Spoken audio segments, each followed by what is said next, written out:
The wheel shattered at the worst possible moment, alone, miles from anywhere, with darkness closing in. Clara Dawson had heard the whispers her whole life. Too smart, too stubborn, too independent to ever be a wife. She'd made peace with loneliness. But when a tall stranger emerged from the dust of Cottonwood Creek, offering help with eyes that held storms and secrets, everything changed.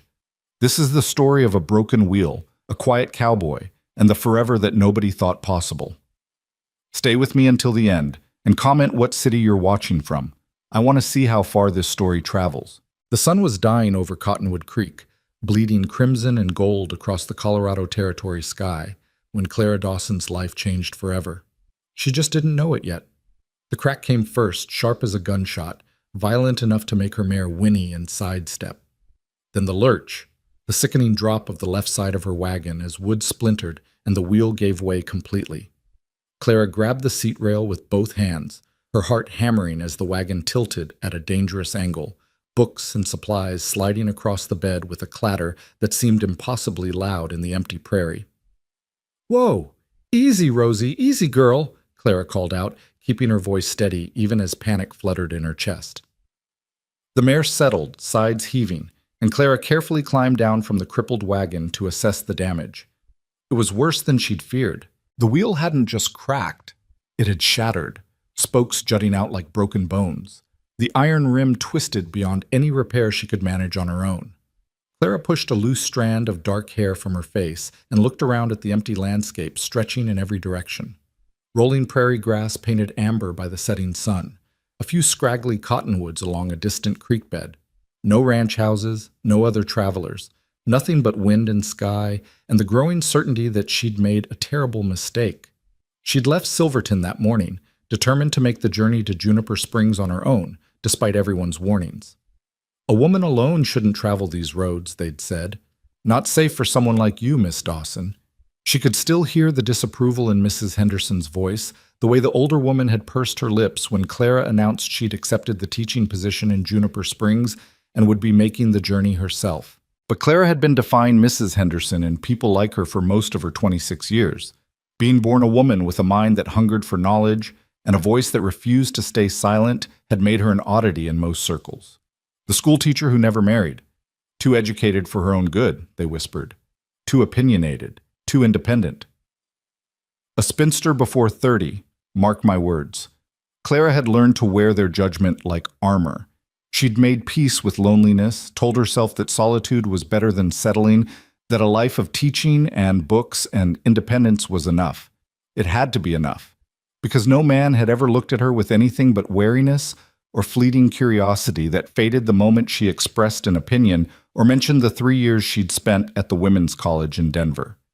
Now standing beside her broken wagon as shadows lengthened across the prairie, Clara felt that armor crack just a little. She was still 15 miles from Juniper Springs, maybe more. The sun would be down within the hour, and the temperature was already dropping. She had blankets in the wagon, provisions enough for several days, but the thought of spending the night out here alone, exposed to whatever might be wandering these plains after dark, wolves, outlaws, worse, made her stomach knot with fear she refused to name. "Well," she said aloud to Rosie, who flicked an ear back at the sound of her voice, "standing here feeling sorry for ourselves won't fix anything, will it, girl?" She began unhitching the mare, figuring she could at least gather what supplies she could carry and start walking. Maybe she'd find a ranch house before full dark, or another traveler on the road. It wasn't much of a plan, but it was better than simply waiting for rescue that might never come.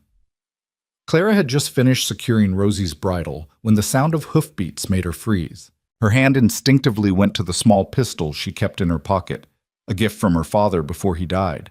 One of the few practical things he'd ever given her besides his love of learning. She drew it out, keeping it low by her side as she turned toward the sound. A single rider was approaching from the east, silhouetted against the dying light so she couldn't make out any features, just the shape of a man on a tall horse moving at an easy lope. Clara's heart pounded as the rider drew closer. Out here, alone, a woman had to be cautious. Stories of what happened to unprotected travelers were common currency in towns across the territory. The rider slowed his horse to a walk as he approached, and Clara tightened her grip on the pistol, though she kept it partially hidden in the folds of her skirt. As he came within 30 feet, she could finally make out details. A tall man in dusty range clothes, broad-shouldered, wearing a worn hat pulled low. He sat his horse with the easy confidence of someone who'd spent most of his life in the saddle. "Evening, ma'am," he called out, his voice carrying clearly across the space between them. He reined his horse to a stop at a respectful distance, making no move to dismount. "Looks like you've run into some trouble." Clara studied him carefully, trying to assess the threat. His hands were visible on the reins, nowhere near the gun belt she could see strapped around his hips. His posture was relaxed but not careless, and there was something in his voice, a genuine concern without any hint of the predatory interest she'd learned to recognize and fear. "My wheel broke," she said, keeping her voice level and confident even as she remained alert for any wrong move. "About an hour ago."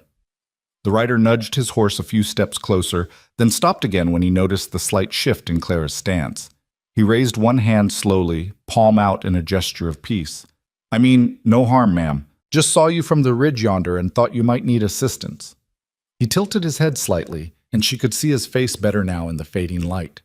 Strong features, weathered by sun and wind, a jaw shadowed with several days' worth of beard, and eyes. Even at this distance, she could see they were light-colored, watching her with a directness that was somehow more assessing than aggressive. "I appreciate the concern," Clara replied carefully, "but I can manage." "Can you?" There was no mockery in the question, just honest curiosity. The rider shifted his gaze to the broken wheel, then back to her face. "That's going to take more than managing, I'm afraid. Wheels destroyed. You'd need a blacksmith and a carpenter both to make it right, and the nearest town with either is Juniper Springs, which I'm guessing is where you were headed." Clara felt her defenses bristle at his presumption, even though he was right. "And how would you know where I was headed?" "Only town of any size in this direction," he said simply. "Plus you've got the look of a school teacher, if you don't mind my saying. Books in the wagon bed, practical dress, no wedding ring, but dressed too respectable to be anything but educated and employed. Juniper Springs has been looking for a new teacher since Miss Abernathy retired last spring. Doesn't take much to put it together." Despite herself, Clara felt a flicker of interest. He was observant, this stranger, and he spoke with an easy intelligence that surprised her. Most cowboys she'd met were good men, but not particularly given to deduction or conversation beyond weather and cattle prices. "You're right on all counts," she admitted, relaxing her stance just slightly, though she kept the pistol ready. "I'm Clara Dawson, the new teacher for Juniper Springs." "And you would be?" "Eli Forrester." He touched the brim of his hat in a small gesture of respect. "I run a ranch about 3 miles east of here, along Forrester Creek. It's not much, small operation, just me and a couple of hands and my cook Hattie, but it's honest work and we've got a spare room if you need a place to stay until we can get you and your wagon to town." Clara weighed the offer, searching his face for any sign of deception or ulterior motive. Accepting help from a strange man, going to his ranch. It went against every cautious instinct she'd developed, but the alternative was spending the night out here alone, and the sun was nearly down now, the temperature dropping fast. She looked at Eli Forrester again, really looked at him, and found herself wanting to trust the steadiness she saw there. "That's a generous offer, Mr. Forrester," she said slowly. "But you must understand my hesitation. I don't know you, and I'd be a fool to ride off with a stranger without some assurance of my safety." Eli nodded, as if he'd expected exactly that response and respected her for it. "You would be a fool, and I don't take you for one, Miss Dawson." He thought for a moment, then said, "My cook Hattie Simmons, she's been with me 5 years, and before that she worked at the hotel in Silverton. If you're from that direction, you might know her, or know of her. She's got family there, the Simmons clan. Her brother runs the general store." Clara's eyebrows rose. She did know the Simmons family. Everyone in Silverton did. Tom Simmons was one of the most respected merchants in town, and she'd heard he had a sister who'd gone to work as a ranch cook somewhere east. "I know Tom Simmons," she said carefully. "Good man, honest." "Runs in the family," Eli said. "Hattie's as honest as they come, and she's tough as nails. If you've got concerns about propriety or safety, she'll be there, and she doesn't stand for nonsense from anyone, including me." He paused, then added, "You're welcome to keep that pistol handy the whole ride if it makes you feel safer. I won't take offense." The fact that he'd noticed the gun and wasn't troubled by it actually made Clara feel better. She made a decision, hoping it was the right one. "All right, Mr. Forrester, I'll accept your offer with gratitude, but I will keep my pistol close, and if I sense any reason to doubt your word, I won't hesitate to use it." Eli smiled, a small, genuine expression that crinkled the corners of those storm-gray eyes. Wouldn't expect anything less from a woman smart enough to become a teacher. "Now, let's see about securing your supplies and getting you to somewhere warm before we both freeze." He dismounted then, and Clara got her first good look at him standing. He was tall, well over 6 feet, with the lean, muscular build of a man who worked hard for his living. He moved with a quiet economy of motion, no wasted effort, as he approached the wagon and began assessing what could be salvaged. "We can load what's most valuable on my horse," he said, running a hand over the broken wheel with a practiced eye. "I'll come back tomorrow with a wagon to fetch the rest and haul this one to the blacksmith in town. He'll need to build you a new wheel entirely, but he's good at his work. Take a few days, though." Clara began pulling out the items she couldn't bear to leave behind, her books mainly, and her personal belongings. Eli helped without being asked, handling her things with a care that surprised her. When he lifted the crate of books, he paused, reading the spines. "Shakespeare, Dickens, Emerson," he murmured. "And that's Leaves of Grass? Whitman? You know Whitman?" Clara couldn't keep the surprise from her voice. Eli glanced up at her, and there was something in his expression, a brief flash of pain or memory, quickly shuddered. "I know Whitman. I celebrate myself and sing myself. My what?" He stopped, cleared his throat. "Someone I knew once loved that collection." Clara wanted to ask about the someone, about the shadow that had crossed his face, but something held her back. Instead, she simply said, "It's a beautiful work. Controversial, but beautiful." "The best things usually are," Eli replied quietly, and carefully placed the books in his saddlebags. They worked in comfortable silence as the last light faded from the sky, packing what they could onto his horse and securing Rosie's lead rope. When everything was ready, Eli helped Clara mount Rosie, then swung easily onto his own horse, a sturdy bay gelding that stood calmly despite the added weight of supplies. "It's about an hour's ride to the ranch," Eli said, turning his horse east. "Stay close, and if you see or hear anything that concerns you, call out. Wolves sometimes hunt in these parts after dark, and while they usually avoid people, better safe than sorry." Clara nodded, checking that her pistol was still in easy reach, and they set off across the darkening prairie. The ride to Forester Creek Ranch passed in a strange mixture of wariness and wonder. Clara kept alert, watching the shadows and listening to the night sounds of the plains. But she couldn't help being aware of Eli Forrester riding just ahead of her. He moved with his horse like they were one creature, and occasionally he'd glance back to check on her, a silent question in that brief look that she'd answer with a nod. They didn't talk much during the ride, but it wasn't an uncomfortable silence. Clara found herself oddly at ease despite the circumstances, despite the fact that she was riding through darkness with a man she'd known for less than 2 hours. There was something about him, a quietness that felt like strength rather than absence, a steadiness that her instincts said she could trust. When the lights of the ranch house finally appeared in the distance, Clara felt a rush of relief. The ranch was modest, as Eli had said.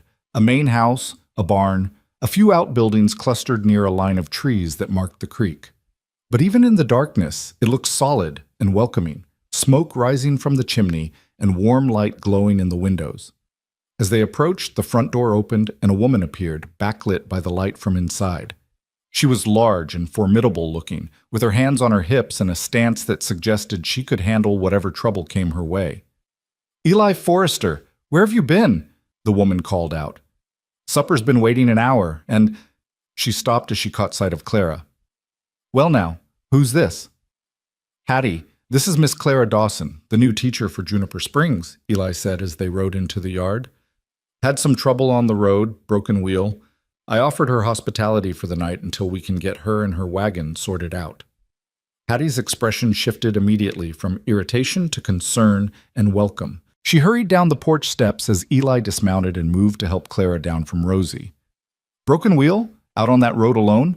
Lord have mercy, child, you must be half frozen and scared to death," Hattie said, taking Clara's hands in her own work-roughened ones. Come on inside right now. We'll get you warm and fed.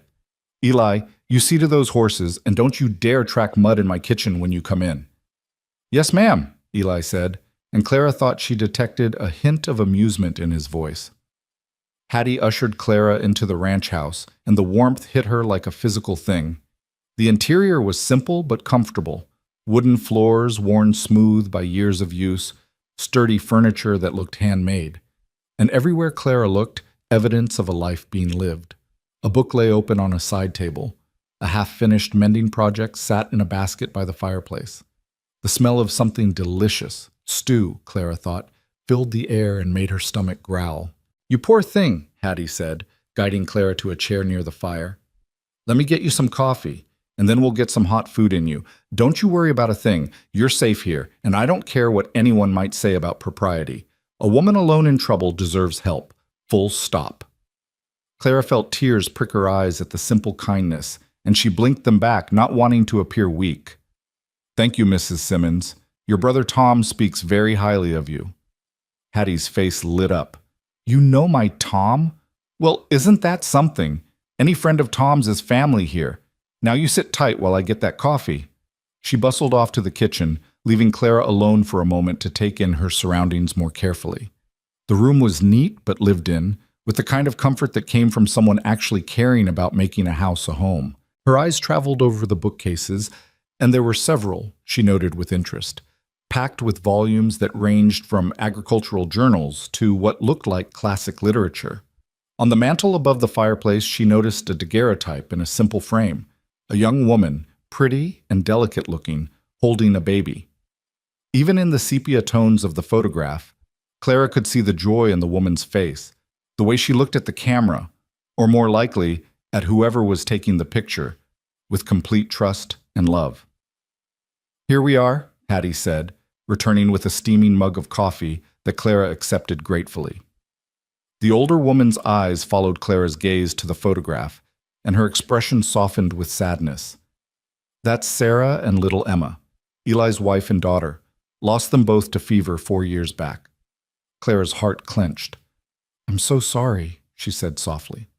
"We all were," Hattie replied, settling into a chair across from Clara. "Near broke him losing them like that. He was away on a cattle drive, didn't even get to say goodbye. When he came back and found them already buried," she shook her head. "Thought we'd lose him too, in a different way. He went dark for a long time, just working himself near to death, barely speaking. But slowly, he came back to the living. Built this ranch up from almost nothing, poured all his grief into making something good. He's a fine man, Miss Dawson, one of the best I've known." Clara didn't know what to say to that, so she simply nodded and sipped her coffee, letting its warmth spread through her cold body. She understood grief. She'd lost her parents young, knew what it was to carry that weight. But to lose a wife and child, to come home to that emptiness, she couldn't imagine. The door opened and Eli came in, having removed his boots and coat outside. His hair was damp from where he'd washed up at the pump, and in the better light of the house, Clara could see him more clearly. He looked tired, she thought, with lines around his eyes that spoke of long days in the sun and longer nights of perhaps not enough sleep. But there was strength in his face, too, and a quiet dignity that she found herself admiring. "Horses are settled," he said to Hattie. "I put Miss Dawson's mare in the spare stall, gave her extra grain. She's a good animal." "Her name is Rosie," Clara offered. "She was my father's horse originally, one of the few things I have left of him." Eli's eyes met hers, and there was understanding there. "I'll take good care of her," he said simply. "Now sit down, both of you, and let's eat before everything gets cold," Hattie ordered, heading back to the kitchen. "Miss Dawson, I hope you like beef stew because that's what we have, and there's no arguing with my menu." Clara found herself smiling, actually smiling, despite the disaster of her day. "Beef stew sounds like heaven right now, Mrs. Simmons." "Call me Hattie, dear. Everyone does." They sat down to dinner at a simple wooden table in the kitchen, more intimate than a formal dining room, and somehow Clara appreciated that. The food was indeed delicious, hearty, and well-seasoned, and Clara realized she was hungrier than she'd thought. She tried to eat slowly, to maintain some semblance of ladylike manners, but Hattie waved off her concerns. "You eat your fill, child. No standing on ceremony here. Eli, pass her the bread." As they ate, the conversation flowed more easily than Clara would have expected. Hattie asked about her background, her education, what had brought her to Colorado Territory. Clara found herself talking more freely than she had in months, perhaps because both Hattie and Eli seemed genuinely interested rather than politely tolerant. "My father was a teacher," Clara explained. "He believed education was the key to everything: freedom, prosperity, progress. He made sure I had the best schooling he could provide, even sent me to college in Denver despite what everyone in our town said about it being a waste for a girl." "Nothing wasted about education," Eli said quietly. It was one of the few times he'd spoken during the meal, and something in his tone made Clara look at him more closely. "You sound like you speak from experience," she ventured. Eli was quiet for a moment, running his thumb along the rim of his coffee cup. "My wife, Sarah, she was educated too, went to a finishing school back east before her family moved west. She had more books than I'd ever seen in one place, and she'd read them all, some of them multiple times." He smiled, but it was tinged with sadness. "She used to read to me in the evenings, after work was done. Poetry mostly. Said it reminded her that there was beauty in the world beyond the hard work of ranching. She taught him to appreciate literature," Hattie added gently. Before Sarah, Eli had never read much beyond agricultural journals. She opened up whole new worlds for him. Clara felt something shift in her understanding of this quiet cowboy.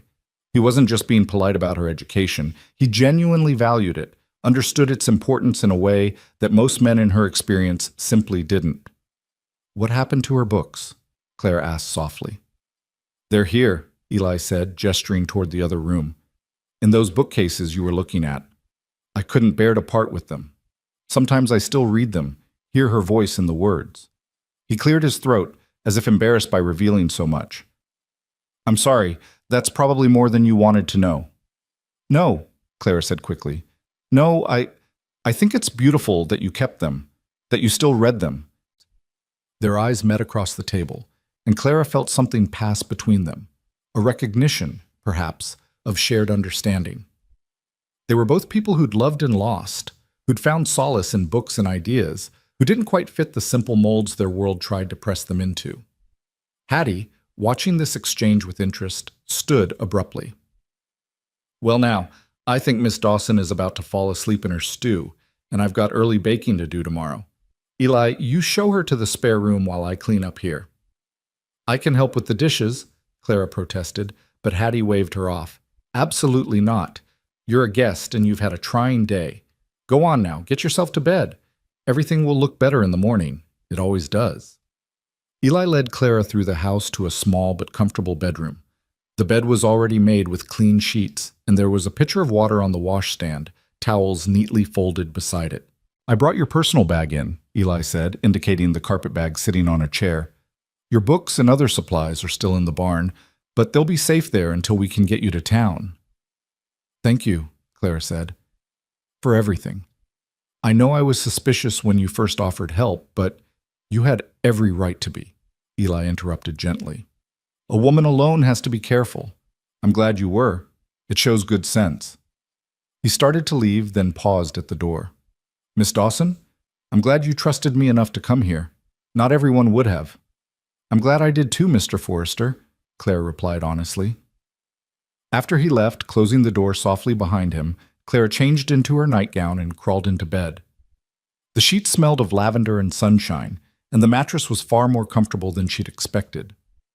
As she lay in the darkness, listening to the quiet sounds of the ranch settling for the night, she thought about the strange turn her day had taken. She'd left Silverton that morning expecting a simple if solitary journey to her new life.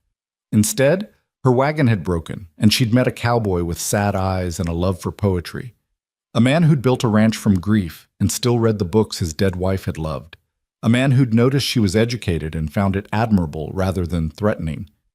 Clara had resigned herself to loneliness years ago, accepted that her intelligence and independence would keep her apart from the kind of connection other women seemed to find so easily.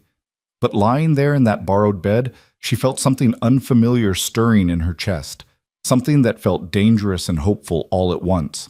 She told herself firmly not to be foolish. One evening of kindness didn't mean anything. Eli Forrester was simply a decent man helping someone in trouble. Tomorrow, they'd get her wagon fixed, and she'd go on to Juniper Springs, and that would be the end of it. But as she drifted off to sleep, Clara couldn't quite convince herself that she wanted that to be the end, and that scared her more than the broken wheel or the lonely prairie ever had. In the main room of the ranch house, Eli sat alone by the dying fire, Sarah's copy of Leaves of Grass open in his hands, though he wasn't really reading. He was thinking about the schoolteacher sleeping in his spare room, about the intelligence in her dark eyes, and the wariness in her stance that he recognized because he'd worn it himself for years after Sarah died. He'd expected to spend the rest of his life alone, had accepted it, even embraced it as fitting after losing everything he'd loved. Building the ranch had been enough purpose, and Hattie's company and the work had been enough to fill his days. But something about Clara Dawson had reached through that self-imposed isolation and made him feel things he'd thought were dead with Sarah. The way she'd stood beside that broken wagon, pistol hidden but ready, refusing to be a helpless victim. The way her face had lit up when he mentioned Whitman. The way she'd looked at Sarah's photograph with compassion rather than awkwardness or pity. Eli closed the book and stared into the fire. He was being ridiculous. She was here for one night out of necessity, nothing more. Come morning, they'd make arrangements to get her to town, and she'd start her new life as Juniper Springs schoolteacher. Their paths had crossed by accident, and that's all it was. But as he finally stood to go to his own bed, Eli couldn't quite shake the feeling that this particular accident might turn out to be something more like fate. And he wasn't sure whether that thought terrified or thrilled him more. Outside, the wind whispered through the cottonwoods, and the stars wheeled overhead in their ancient patterns, and in a small ranch house on Forester Creek, two lonely people slept and dreamed of things they'd both convinced themselves were impossible. Tomorrow would bring new complications, new decisions, and the beginning of something neither of them were quite prepared for. But tonight, for the first time in longer than either could remember, neither of them were quite so alone. Clara woke to the smell of fresh coffee and baking bread, momentarily disoriented by the unfamiliar room. Sunlight streamed through the simple curtains, and for a brief moment she couldn't remember where she was or how she'd gotten there. Then memory flooded back, the broken wheel, the stranger on horseback, the ranch house with its warm kitchen and sad-eyed cowboy who read poetry. She dressed quickly in a practical navy dress, pinned her dark hair into a neat bun, and made her way toward the kitchen, following the sound of Hattie's humming and the irresistible aroma of breakfast. The older woman looked up from the stove with a smile that crinkled the corners of her eyes. "Well, good morning. You look considerably better than you did last night, child. Sleep well?" "Better than I have in weeks, actually," Clara admitted, surprised by the truth of it. "Thank you again for your hospitality, Hattie. I hope I haven't been too much trouble." "Nonsense. It's nice having another woman in the house for a change. Gets tiresome being surrounded by ranch hands who think conversation means grunting at each other about cattle." Hattie poured Clara a cup of coffee and gestured to the table. "Sit, sit. Breakfast will be ready in just a minute. Eli's out in the barn already. Man works harder than any 3 people I know, but he'll be in soon enough."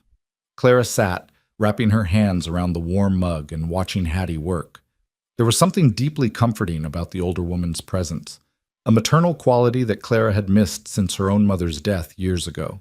Without quite meaning to, she found herself asking, "Hattie, last night you mentioned that Eli built this ranch after he lost his family. Was he a rancher before?" Hattie glanced over her shoulder, assessing Clara with sharp eyes that missed nothing. After a moment, she seemed to come to some decision. "No, he wasn't. Eli Forrester came from back east originally, Massachusetts, I think, though he doesn't talk much about it. Met Sarah at a church social when her family first moved to Colorado. She was refined, educated, everything proper, and he fell for her like a stone dropped in a well." Hattie smiled at the memory. "They married quick, and he took work as a ranch hand to support them, learned the trade from the ground up. Good with his hands, good with animals, and smart enough to see how things could be done better." She flipped pancakes onto a platter with practiced efficiency. "They had little Emma about a year after they married. Prettiest baby you ever saw, with her mama's blue eyes and her daddy's dark hair. They were happy, Miss Dawson. Really, truly happy, in that way that makes other folks believe in love again just by watching them." Clara's chest tightened. "What happened?" "Scarlet fever swept through the territory that winter. Eli had signed on for a big cattle drive, needed the money, as they were saving to buy their own land. He was gone near 3 months. Sarah took sick first, then Emma caught it from her. By the time word reached Eli and he rode back, well, they'd already been in the ground 2 weeks. Hattie's voice went soft. Sarah's parents, they meant well, but they couldn't handle their grief. They buried their daughter and granddaughter and left Colorado within the month, went back east where they came from. And Eli stayed, Clara said quietly. Eli stayed, took every penny he'd saved, every cent he'd earned on that drive, and bought this land. Worked himself near to death that first year, building the house, the barn, fencing the property. My brother Tom was worried about him. They'd become friends, you see. So Tom asked me to come out here and cook for Eli, make sure he was eating, wasn't drinking himself to death or worse. Hattie began setting plates on the table. I came for what I thought would be a few months, and here I am 5 years later. This place became home, and watching Eli slowly heal, slowly come back to life, well, that became important to me. Before Clara could respond, the door opened and Eli himself came in, bringing a gust of cool morning air with him. He'd already washed at the pump outside, his hair still damp and his face freshly shaved. He looked younger in the morning light, and Clara noticed details she'd missed in last night's darkness. The slight cleft in his chin, the way his mouth curved naturally upward at one corner, as if he were perpetually on the verge of a small smile. "Morning, Miss Dawson," he said, hanging his hat on a peg by the door. "Hope you slept well. Hattie, something smells incredible as always." "Flattery will get you extra pancakes," Hattie said dryly. "Now both of you sit down and eat before everything gets cold. I won't have my breakfast unappreciated." They settled around the table, and for a few minutes there was comfortable silence as they ate. Clara found herself stealing glances at Eli, noticing the way he moved, economical, precise, nothing wasted. He caught her looking once and their eyes met, and Clara quickly looked away, feeling heat rise in her cheeks. "I was thinking," Eli said after a while, setting down his fork, "about the best way to handle your situation, Miss Dawson. Your wagon's going to need at least 3 days of work once we get it to town. New wheel built from scratch, plus some other repairs I noticed on the axle. And you'll need somewhere to stay in Juniper Springs while that's being done." "I was planning to stay at the hotel," Clara said. "It's not ideal financially, but I assumed the school would have teachers' quarters ready." Eli and Hattie exchanged a look that made Clara's stomach sink. "What is it?" she asked. "Well," Eli said carefully, "the thing is, Juniper Springs is in the middle of some growing pains. They're building new teachers' quarters, but from what I heard last time I was in town, they're not finished yet. Won't be ready for another month at least." "A month?" Clara's voice came out sharper than she intended. "But I start teaching in 2 weeks. The school board's letter said the quarters would be ready when I arrived." The school board's letter was written by Harvey Hutchins, who owns the lumber mill and couldn't organize a 2-horse parade without causing a stampede, Hattie said bluntly. "He means well, but he's about as reliable as a chocolate teapot. I'd bet my best skillet he never actually checked with the builders before he wrote that letter." Clara felt panic rising in her chest. She'd budgeted carefully for this move, and a month in a hotel would eat through her modest savings faster than she could afford. But more than that, she felt the familiar weight of disappointment. One more promise broken, one more plan that didn't work out the way it was supposed to. "I'll figure something out," she said, trying to keep her voice steady. "Perhaps I can find a boarding house, or—" "Stay here," Eli said. The words hung in the air between them. Clara stared at him, certain she'd misheard. "I beg your pardon?" "Stay here at the ranch," Eli repeated, his gray eyes steady on hers. "Just until the teachers' quarters are ready and your wagon's repaired. We have the room, and Hattie's here for propriety. You'd be helping us out, actually. Hattie's been after me to hire someone to help catalog Sarah's books, and you'd be perfect for it. We could call it employment, pay you a fair wage for the work. That way you'd have income while you wait, and a place to stay that won't cost you anything." "Eli Forrester, when did you get so clever?" Hattie said approvingly. "That's actually a fine plan. Those books do need organizing. They're in complete disarray, and Miss Dawson here obviously knows her way around a library." Clara's mind raced. It was a generous offer, perhaps too generous. She barely knew these people, and accepting such hospitality felt dangerous in ways she couldn't quite articulate. Yet the practical part of her brain was already calculating. A month's wages instead of a month's hotel bills would make a significant difference to her financial situation. "I couldn't impose on you like that," she started, but Eli shook his head. "It's not an imposition if you're working, and honestly, Miss Dawson, those books have been weighing on my mind. Sarah would have wanted them properly cared for, but I don't have the knowledge to do it right. You'd be doing me a service." There was something in his voice when he spoke of Sarah, a tenderness mixed with old pain that made Clara's throat tighten. She thought about the photograph on the mantel, the young woman with joy in her eyes, and found herself wanting to honor that woman's memory by caring for the things she'd loved. "If you're certain it wouldn't be an inconvenience," Clara said slowly, "then I accept, with gratitude. But I insist on earning my keep beyond just the bookwork. I can help Hattie with cooking and cleaning, and—" "We'll work out the details," Hattie interrupted, beaming. "But yes, dear, you can help me. Lord knows I could use an extra pair of hands around here, and it'll be nice having female company for a change." Eli stood, picking up his hat. "Then it's settled. I'll ride into town this morning, arrange for your wagon to be picked up and taken to the blacksmith. I'll also stop by the school board office and let them know you've arrived and will be available to start teaching as soon as the quarters are ready. And I'll speak to your cousin Martha. She runs the boarding house on Main Street, doesn't she?" "She does," Clara confirmed, surprised that he knew this detail. "Martha Pruitt. How did you—" "Small territory," Eli said with that almost smile. "Word gets around. I'll let her know you're safe and where you're staying, so she doesn't worry." After Eli left, Clara helped Hattie clear the breakfast dishes, and the older woman wasted no time getting down to brass tacks. "Now, before you go thinking anything improper about this arrangement," Hattie said, plunging her hands into the dishwater, "I want you to know that Eli Forrester is as honorable as they come. He's not making this offer because he has any designs on you, though Lord knows it wouldn't be the worst thing if he did. You're a lovely young woman, and he's been alone too long. But because he genuinely wants to help. That's just who he is." "I understand," Clara said, picking up a towel to dry. "And I appreciate the reassurance, Hattie. Though I have to say, I'm not worried about Mr. Forrester's intentions. There was something about him last night. Even when I first met him on the road, I felt safe. Which is odd, because I'm usually quite suspicious of people's motives." "That's because you've probably dealt with men who feel threatened by an educated woman," Hattie said shrewdly. "Eli's not like that.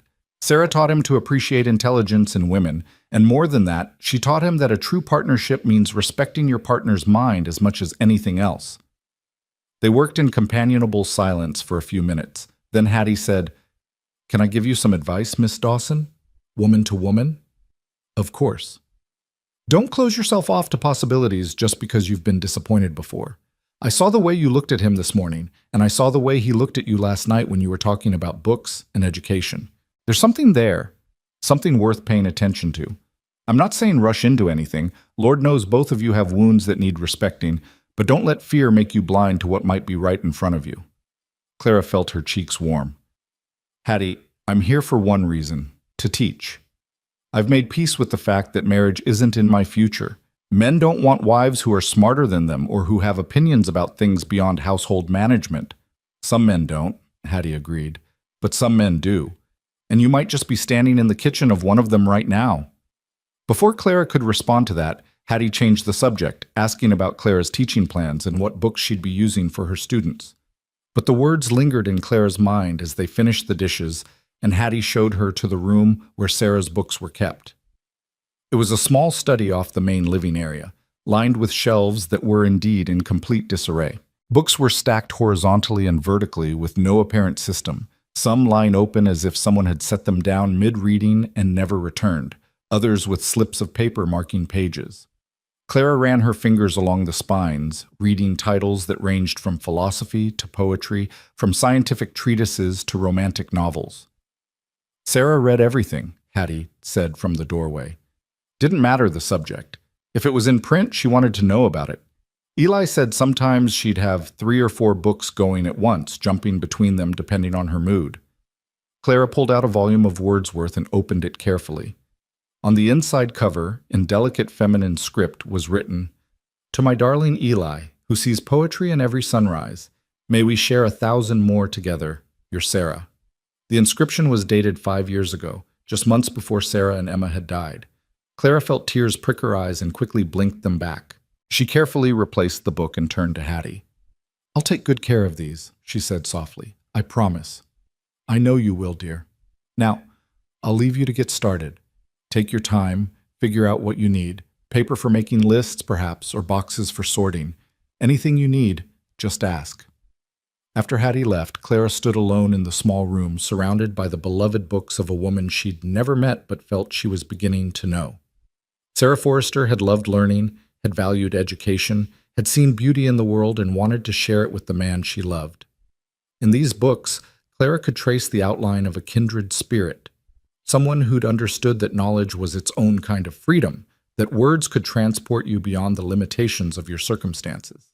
She spent the morning lost in the work, creating a system for cataloging and organizing. She grouped books by subject first, then by author within those categories. She made careful notes of condition, marking volumes that needed repair. She found more inscriptions, more glimpses into Sarah and Eli's life together. A pressed flower marking a page of love poetry, a note in masculine handwriting, Eli's, she assumed, that read, "Read this passage to me again tonight." By midday, Clara had made significant progress and also gained a much clearer picture of the woman whose books she was organizing. Sarah had been curious, romantic, intellectually voracious, and deeply in love with her husband. The books themselves told a story of a marriage built on shared interests and genuine companionship. Hattie called her to lunch, and they ate simple sandwiches at the kitchen table while Hattie peppered Clara with questions about her teaching philosophy and her plans for the school. Clara found herself opening up in ways she rarely did, talking about her belief that education should be available to all children regardless of gender or economic status, about her dreams of creating a library that students could access, about her conviction that learning to think critically was more important than simple memorization. "You're going to shake up Juniper Springs," Hattie said with obvious approval. "That town needs shaking up. Too many people content with the way things have always been, not enough willing to imagine how things could be better." In the afternoon, Clara returned to the study and continued her work. She was so absorbed in cataloging a collection of Shakespeare's works that she didn't hear Eli return until his voice from the doorway startled her. "You've made incredible progress," he said, and she looked up to find him leaning against the doorframe, hat in his hands, watching her with an expression she couldn't quite read. "Oh, I didn't hear you come in." Clara stood, brushing dust from her skirt. "I hope I haven't overstepped. I found some paper in the desk and started making lists of what's here and what condition everything is in. Some of the older volumes need rebinding, and there are a few that have water damage that should probably be treated before it gets worse." Eli stepped into the room, his eyes moving over the now organized shelves, the neat stacks she'd created, the careful notes spread across the desk. "You've done more in one day than I've managed in 4 years. This is—" Sarah would be pleased to see her books so well cared for. The emotion in his voice made Clara's heart ache. She had wonderful taste. The breadth of subjects here is remarkable. She must have been an extraordinary woman. "She was," Eli said simply. He moved to one of the shelves, running his hand along the spines in a gesture that spoke of old familiarity and lingering grief. "I keep meaning to sort through these, but every time I try, I find myself just reading random pages and remembering. Not the most efficient system." "Memory is its own kind of organization," Clara said gently, "and grief doesn't follow efficient timelines." Eli looked at her then, really looked at her, and Clara felt pinned by the intensity of his gaze. "You understand that. Not everyone does."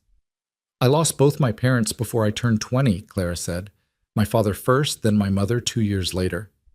I understand how grief can ambush you at unexpected moments, how something as simple as opening a book can suddenly transport you back to a time when everything was different."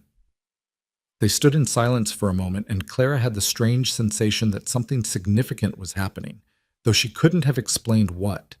It felt like recognition, two people who'd both learned to carry loss acknowledging that burden in each other. "I spoke with the blacksmith," Eli said finally, breaking the moment. "He'll have your wagon in the shop by tomorrow morning and should have a new wheel built within 3 days. I also stopped by the school board office. Harvey Hutchins was very apologetic about the confusion regarding the teacher's quarters. Turns out they're at least 6 weeks from completion, possibly more. He was relieved when I told him you'd be staying here in the meantime. 6 weeks, Clara repeated. That's longer than you initially thought. It is. If that changes your mind about staying here. No, Clara said quickly. If the offer still stands, I'd like to stay. This work with the books, it's meaningful. And Hattie has been so kind, and you've been so generous. She stopped, realizing she was rambling. What I mean is, thank you. I'm grateful for the opportunity. Something in Eli's expression softened. The gratitude goes both ways, Miss Dawson. Having someone in this room again, giving these books the attention they deserve, it means more than I can adequately express. Clara, she said impulsively, if we're to be living under the same roof for 6 weeks, perhaps we should dispense with the formality. Please call me Clara. Clara, Eli repeated, and she liked the way her name sounded in his low voice. Then you should call me Eli. Mr. Forrester makes me feel like I should be 50 years old and complaining about my rheumatism. Clara laughed, actually laughed, and the sound surprised her. When was the last time she'd felt light enough for genuine laughter? Over the following days, a comfortable routine established itself at Forester Creek Ranch. Clara would rise early and help Hattie with breakfast, then spend the morning hours in the study organizing Sarah's library. After lunch, she'd often sit on the porch and read, or help Hattie with various household tasks, or take walks along the creek that gave the ranch its name. Evenings were spent in the main room, where Hattie would sew or knit, Clara would read, and Eli, when he came in from the day's work, would sit in his chair by the fire and sometimes read as well. It was on the third evening that Eli, dusty and tired from mending fence all day, surprised Clara by asking, "What are you reading?" She looked up from her book. Emerson, Self-Reliance. I've read it before, but it's one of those works that reveals new layers each time.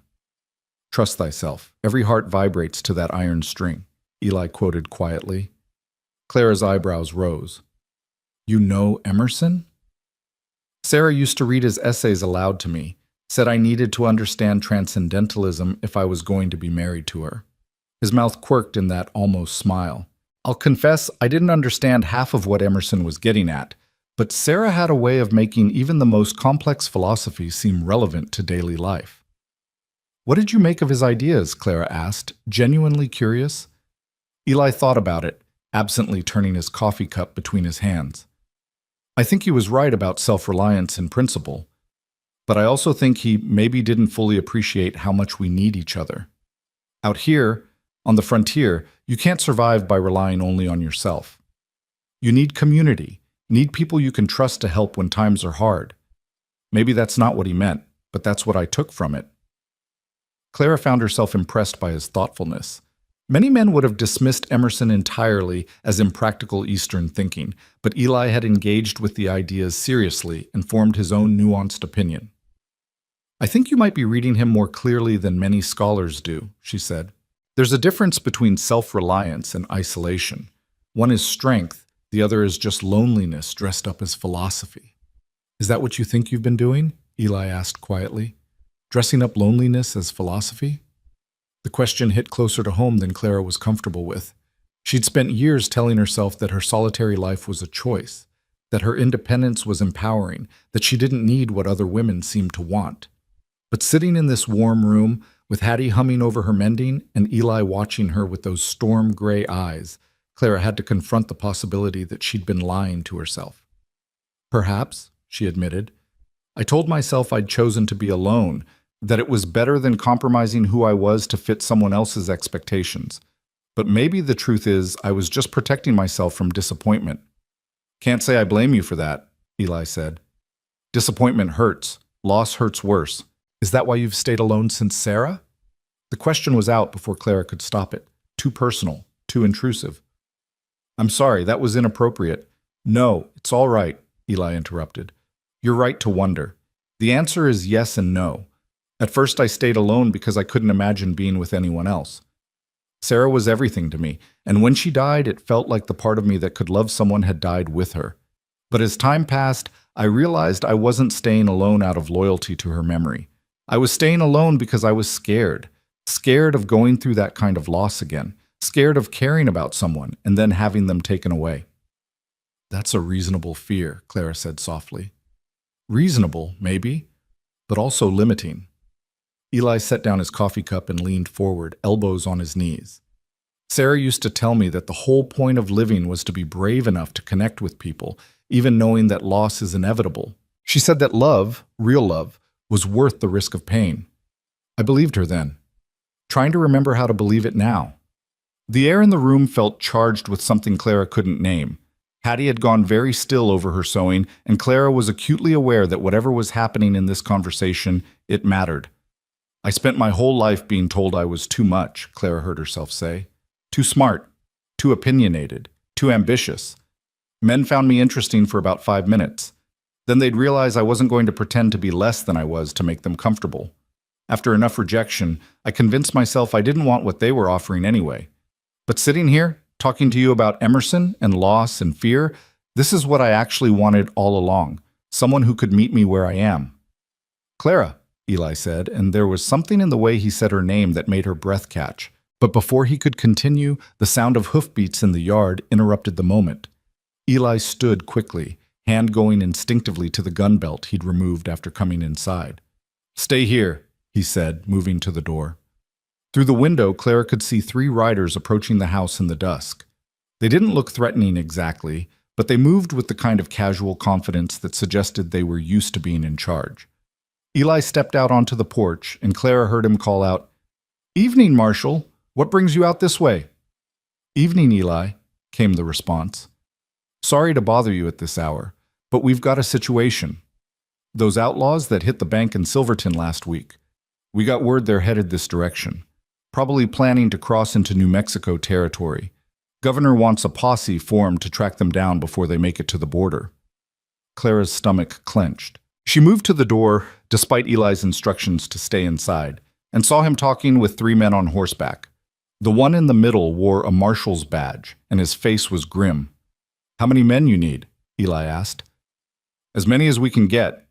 These aren't petty thieves. They killed 2 people in that robbery. We need good riders who can handle themselves in a fight. I know you've got ranch work to do, but—" "I'll go," Eli said without hesitation. "When do we leave?" "Dawn tomorrow. Plan is to track them through the high country. Try to cut them off before they reach the border. Could be gone 3-4 days, maybe longer." Clara felt cold fear wash through her. 4 days tracking dangerous outlaws through rough country, so many things could go wrong. But Eli was nodding, already discussing details of supplies and meeting points, and she realized this was who he was. A man who stepped up when needed, who didn't shy away from danger when the cause was right. After the marshal and his companions rode off, Eli came back inside to find Clara and Hattie both standing, worry evident on their faces. "I have to go," he said, looking at Clara. "Those outlaws are dangerous and they killed innocent people. If there's a chance we can stop them before they hurt anyone else—" "I understand," Clara said, though her voice was shaky. "Of course you have to go. Just be careful, please." Something flickered in Eli's eyes at her words. "I will. Hattie, can you—" "I'll take care of everything here, and I'll take care of Miss Clara," Hattie said firmly. "You just focus on coming back alive, Eli Forrester. I'm too old to break in a new boss." That night, Clara lay awake long after the house had gone quiet, thinking about Eli riding off into danger at dawn. She barely knew him. Less than a week had passed since he'd appeared through the dust to help her with her broken wagon. Yet somehow, in that short time, he'd become important to her in a way that defied logic. She thought about their conversation about Emerson, about fear and loss, and the courage it took to connect with another person. She thought about the way he'd looked at her when she'd asked him to be careful, as if her concern meant something to him. Somewhere in the house, she heard movement. Eli, probably, preparing for tomorrow's departure. Clara made a decision. She wrapped a shawl around her nightgown and quietly made her way to the kitchen, where she found Eli packing supplies by lamplight. He looked up, surprised to see her. "Did I wake you?" he asked. "I tried to be quiet." "No, I couldn't sleep," Clara admitted. She hesitated, then said, "Eli, I need to tell you something before you leave tomorrow." He straightened, giving her his full attention, and Clara felt her courage waver. But she'd spent too many years being silent, hiding what she felt, protecting herself from disappointment. If Hattie was right, if Eli was the kind of man who could appreciate all of who she was, then he deserved to know the truth. These past few days here, she began, working with Sarah's books, talking with you and Hattie, being part of this place, it's been the happiest I've felt in longer than I can remember. And I realized tonight, thinking about you riding off to chase dangerous criminals, that I'd like many more of our conversations, many more evenings discussing philosophy and books and ideas. I'd like the chance to see where this, whatever this is between us, might lead. Eli was very still, watching her with an intensity that made her heart race. Clara, he said quietly, are you saying what I think you're saying? I'm saying that I care about you more than is probably wise given we've known each other less than a week. I'm saying that the thought of something happening to you tomorrow terrifies me. And I'm saying that when you come back, because you will come back, I'd like to see if maybe we could have something more than employer and employee, more than host and guest. Eli closed the distance between them in 3 steps. He raised one hand to her face, his calloused fingers gentle against her cheek, and Clara's breath caught at the tenderness in the gesture. I'd like that too, he said, his voice rough with emotion. God help me, I know it's too soon, know I should be more cautious, but Clara, I feel like I've been half asleep for 4 years, and you walked into my life and woke me up.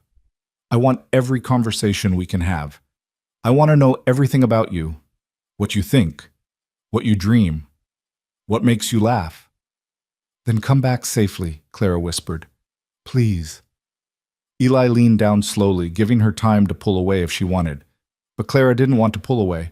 She tilted her face up to meet him, and when his lips touched hers, gentle and questioning, she felt something in her chest crack open, all the walls she'd built, all the protection she'd wrapped around her heart, suddenly insufficient against the tenderness of this moment. The kiss was brief, careful, full of promise rather than passion. When Eli pulled back, his gray eyes were bright with emotion. I'll come back, he said. I promise you, Clara, I'll come back. And as dawn broke over Forester Creek Ranch, and Clara watched Eli ride off with the marshal's posse, she held on to that promise with everything she had, and prayed that fate would be kind enough to keep it. The dust from the departing riders had barely settled when Hattie appeared on the porch beside Clara, 2 steaming mugs of coffee in her hands. She pressed one into Clara's cold fingers without a word, and together they stood watching the horizon where Eli and the posse had disappeared into the golden morning light. He'll be fine, Hattie said finally, her voice carrying a conviction Clara wished she felt. That man has survived things that would break most people. A few outlaws won't be what takes him down. Clara wrapped both hands around the mug, seeking its warmth. How do you stand it, watching him ride off like that, knowing the danger? Same way Sarah used to stand it when he'd go on cattle drives or help neighbors with difficult situations. You love someone. You let them be who they are, even when it scares you half to death. Hattie gave Clara a shrewd look. And before you try to tell me it's too soon for love, let me save you the breath. The heart doesn't follow calendars or proper timelines. Sometimes you just know. Clara felt heat rise in her cheeks, remembering the kiss in the kitchen just hours ago, the promises exchanged in lamplight. Is it that obvious? Only to someone with working eyes, dear. The way he looks at you when he thinks you're not watching, the way you light up when he walks in a room, I'd have to be blind not to see it. Question is, what are you going to do about it? Wait for him to come home, Clara said simply, and then see where this leads us. The waiting proved harder than Clara anticipated. The first day passed slowly, filled with work in the study and restless energy she tried to channel into organizing books. By evening, she found herself standing at the window facing east, as if she might somehow catch a glimpse of riders returning across the prairie. Hattie had to call her 3 times before she heard the summons to dinner. The second day brought a thunderstorm that rolled across the plains with dramatic fury, lightning splitting the sky and rain hammering the roof with a sound like 1,000 tiny fists. Clara stood on the covered porch, watching the deluge and trying not to think about Eli somewhere out there, wet and cold and possibly in danger. When Hattie found her, she didn't scold, just wrapped a blanket around Clara's shoulders and stood beside her. Storm like this, they'll have found shelter, Hattie said. Eli knows every cave and overhang in these mountains. He'll keep himself and the others safe." "You can't know that," Clara whispered. "No," Hattie agreed, "but I can choose to believe it, and choosing hope is better than drowning in fear." That evening, unable to concentrate on reading, Clara asked Hattie to tell her more about Eli and Sarah. The older woman settled into her chair by the fire, her knitting needles clicking in a soothing rhythm as she spoke. "They met at a church social, like I told you before. Sarah's family had just arrived from Philadelphia. Her father was setting up a medical practice in the territory. She was 19, fresh from finishing school, probably the most educated young woman anyone in these parts had ever met. And there was Eli, 22, working as a ranch hand, rough around the edges but honest right through." Hattie smiled at the memory. Story goes that some of the other young men were trying to impress Sarah with fancy talk and exaggerated stories. Eli just stood there quiet, not saying much. Finally, Sarah asked him directly what he did, and he said, "I work cattle, ma'am. It's hard work and it's honest work, and I'm good at it. But I won't pretend to be something I'm not just to win your favor." Sarah told me later that's the moment she fell for him. His complete honesty, the way he respected her enough not to put on airs. "What did her parents think?" Claire asked. "Oh, they weren't pleased initially. Their educated daughter with a ranch hand? They'd had hopes she'd marry a professional man, someone from their own social class. But Sarah was stubborn. Runs in her family, I think. And she told them flat out that Eli Forrester was worth 10 of the fancy men they kept parading in front of her. Eventually they came around, especially after they saw how devoted he was to her." Hattie's needles paused. The beautiful thing about their marriage was that Eli never felt threatened by Sarah's education. He admired it, wanted to learn from her, and Sarah never made him feel less than for being a working man. She saw his intelligence, his integrity, his capacity for growth. They built a real partnership, not one where someone has to diminish themselves to make the other comfortable. Clara thought about her own past. The men who'd been initially intrigued by her education but quickly uncomfortable when they realized she wasn't going to hide her intelligence. "That's rare," she said quietly. "It is," Hattie agreed, "but it exists, and I think you might have found it again if you're brave enough to reach for it." The third day brought no word, and Clara's anxiety ratcheted higher. She threw herself into work with almost manic energy, finishing the catalog of Sarah's entire collection and even beginning to draft lesson plans for her future students in Juniper Springs. Anything to keep her mind occupied, to keep the worst possibilities at bay. That evening, as Clara sat at the kitchen table surrounded by papers, Hattie appeared with 2 glasses and a bottle of whiskey. "My late husband, God rest his soul, he used to say that sometimes a woman needs fortification for her nerves," Hattie announced, pouring generous measures into both glasses. "This is one of those times." Clara accepted the glass with a wan smile. "I'm not usually much of a drinker." "Neither am I.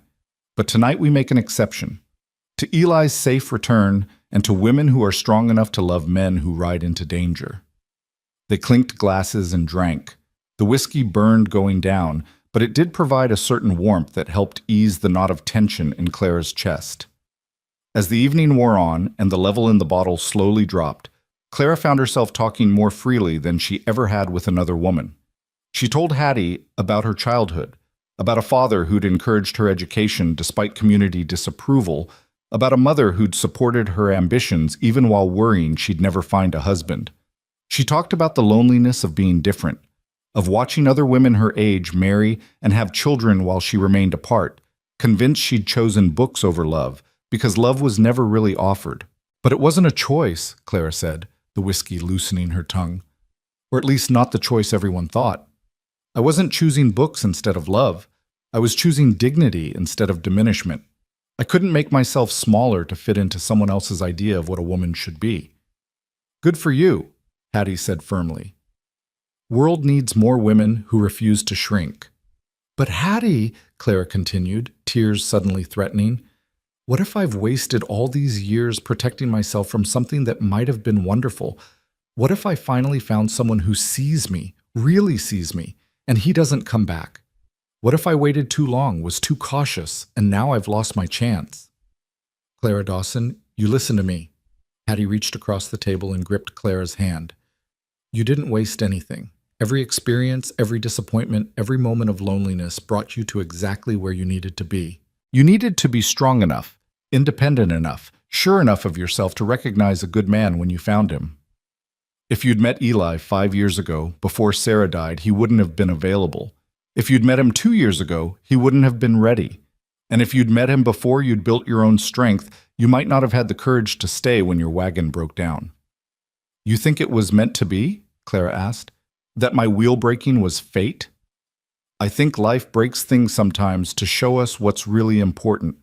I think you and Eli found each other at exactly the right moment, when you were both finally ready to be found. And I think that man is going to come back because he has something worth coming back to. The words settled over Clara like a blessing, and she felt some of her fear ease.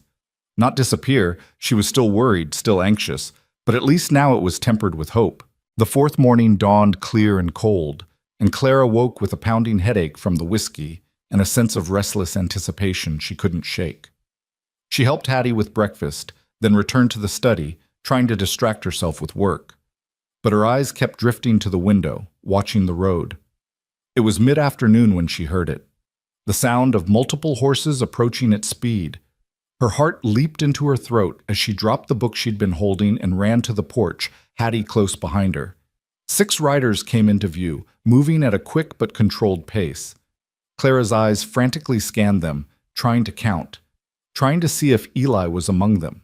She couldn't tell from this distance, couldn't make out individual faces, and the fear that he might not be there threatened to overwhelm her.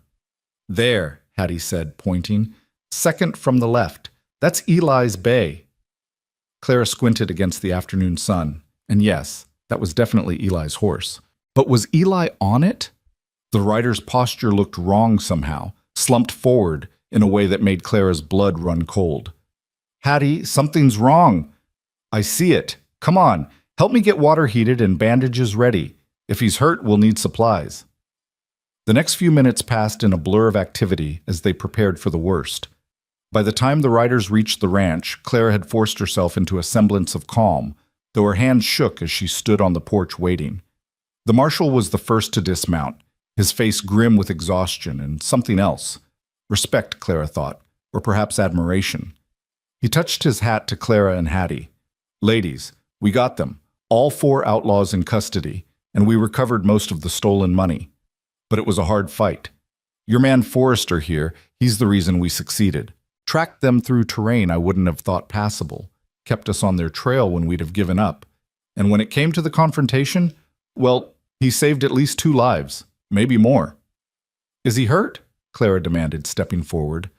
From this angle she could see Eli still on his horse, clearly conscious but moving carefully, one hand pressed to his side. Got grazed by a bullet and took a pretty hard fall when his horse stumbled during the chase. Nothing life-threatening, but he's going to be sore for a few days. The marshal gestured to 2 of the other riders. Help him down, boys. Carefully now. Clara watched as they eased Eli from his horse, his face pale beneath several days' worth of dirt and stubble. When his feet hit the ground, his knees buckled slightly and the men steadied him. His eyes found Clara immediately, and despite the pain evident in his expression, he smiled. Told you I'd come back, he said, his voice rough with exhaustion. Clara wanted to run to him, wanted to throw her arms around him and never let go. But Hattie was already moving with practiced efficiency, directing the men to help Eli into the house. Clara followed, her medical instincts warring with her emotional need to just hold him. They got Eli settled in a chair in the kitchen, and Hattie immediately began examining his injuries with the no-nonsense competence of someone who'd dealt with ranch accidents before. The bullet had indeed only grazed his side, leaving a deep furrow that had bled considerably but wasn't serious. The fall had left him bruised and battered, with what Hattie suspected might be a cracked rib or 2, but nothing that wouldn't heal with time and rest. You're lucky, Hattie pronounced, wrapping bandages around his torso with firm efficiency. Few inches to the left and that bullet would have done real damage. As it is, you'll be laid up for a few days, but you'll live. Good thing, Eli said, and his eyes found Clara again. I made promises I intend to keep. The marshal and his men didn't stay long, just long enough to accept Hattie's offer of coffee and food for the road. Before they left, the marshal pulled Clara aside. I don't know what's between you and Eli Forrester, ma'am, but I want you to know he's one of the finest men I've known. When the shooting started, he didn't hesitate, threw himself in front of young Tommy Henderson when one of those outlaws drew down on him. That bullet that grazed him, that was meant for Tommy. Your man took it instead.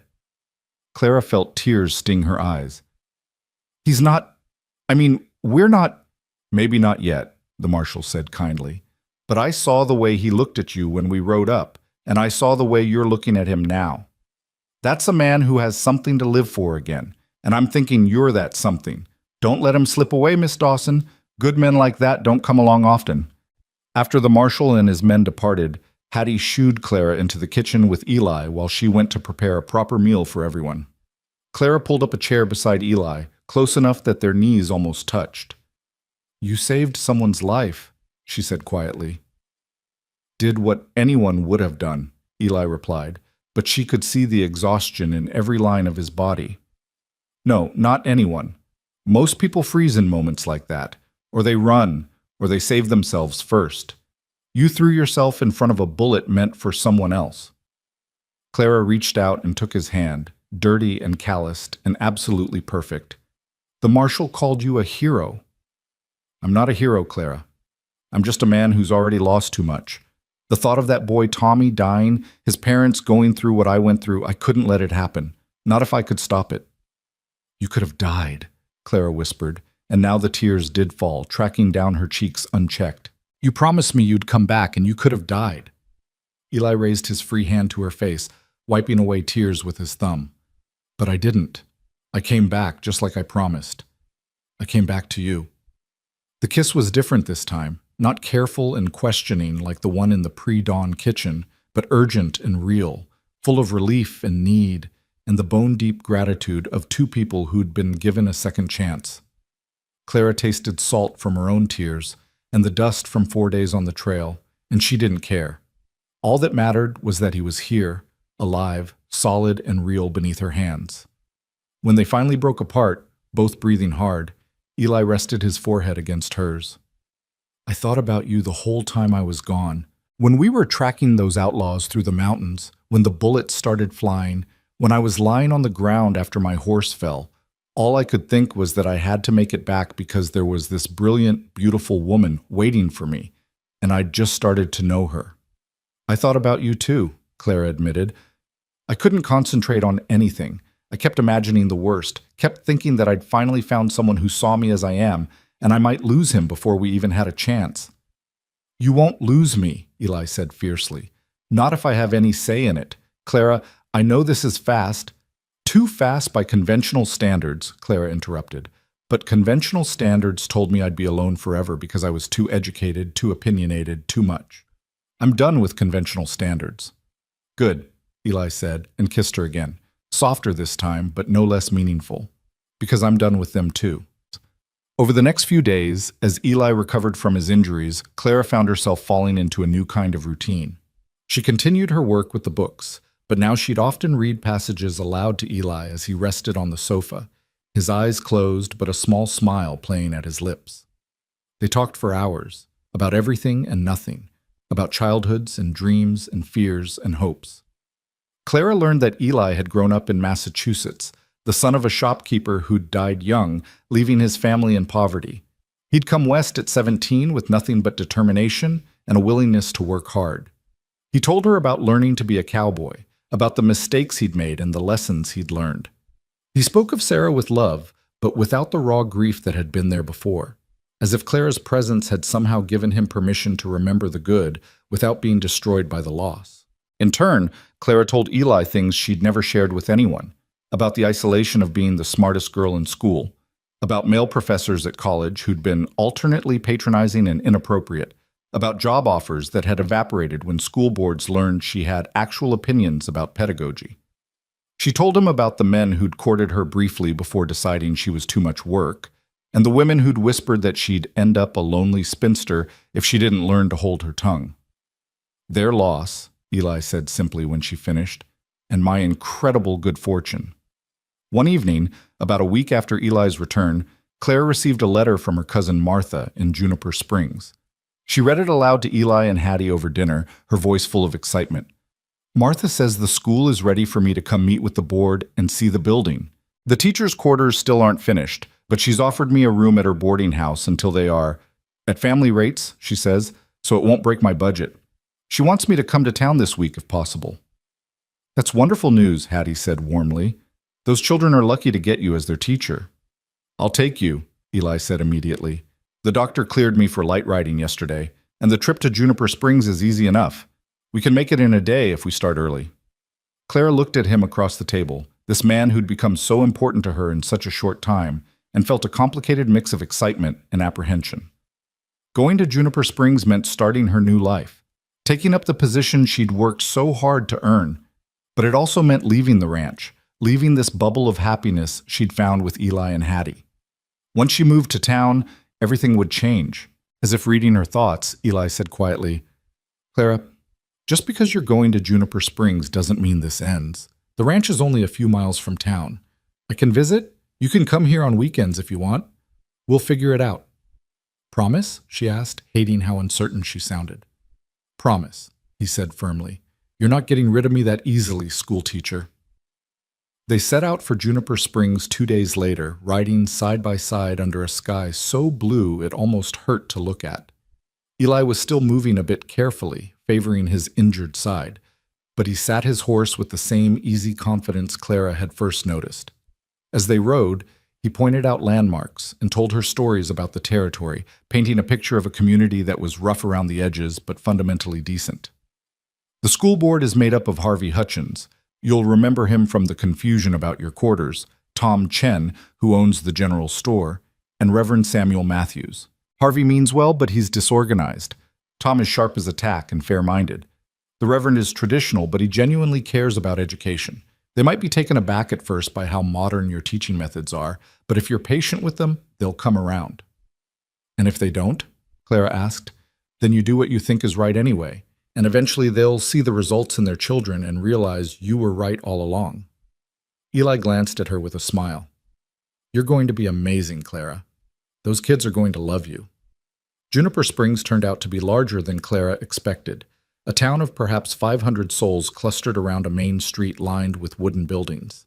There was a hotel, a general store, a saloon, the boarding house Martha ran, a church, and at the far end of town, a whitewashed building with a bell tower, the school.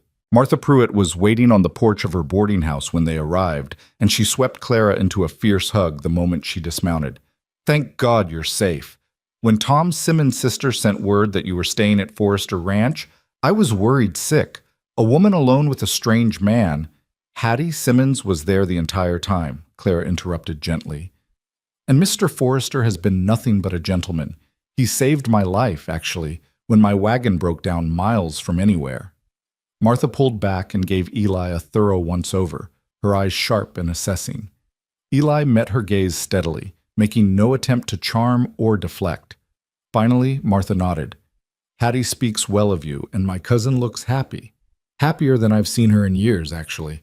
I suppose that's recommendation enough. You're welcome in my home, Mr. Forrester. I appreciate that, ma'am, Eli said. And I'll be heading back to my ranch shortly, so your cousin will be entirely in your capable hands. They had lunch at the boarding house, where Martha caught Clara up on all the town gossip. The teachers' quarters were indeed still under construction, at least another month away from completion, Martha estimated. In the meantime, Clara would have a comfortable room at the boarding house, with meals included and access to Martha's small but well-curated library. After lunch, they walked to the school so Clara could meet the board members and see her new classroom. The building was simple but well-maintained, with 2 large rooms for different age groups and a surprising number of books already on the shelves. Harvey Hutchins, a rotund man with a perpetually worried expression, apologized profusely for the confusion about the teachers' quarters. Entirely my fault, Miss Dawson. I should have verified the construction timeline before writing to you. I do hope this hasn't caused too much inconvenience. Not at all, Clara assured him.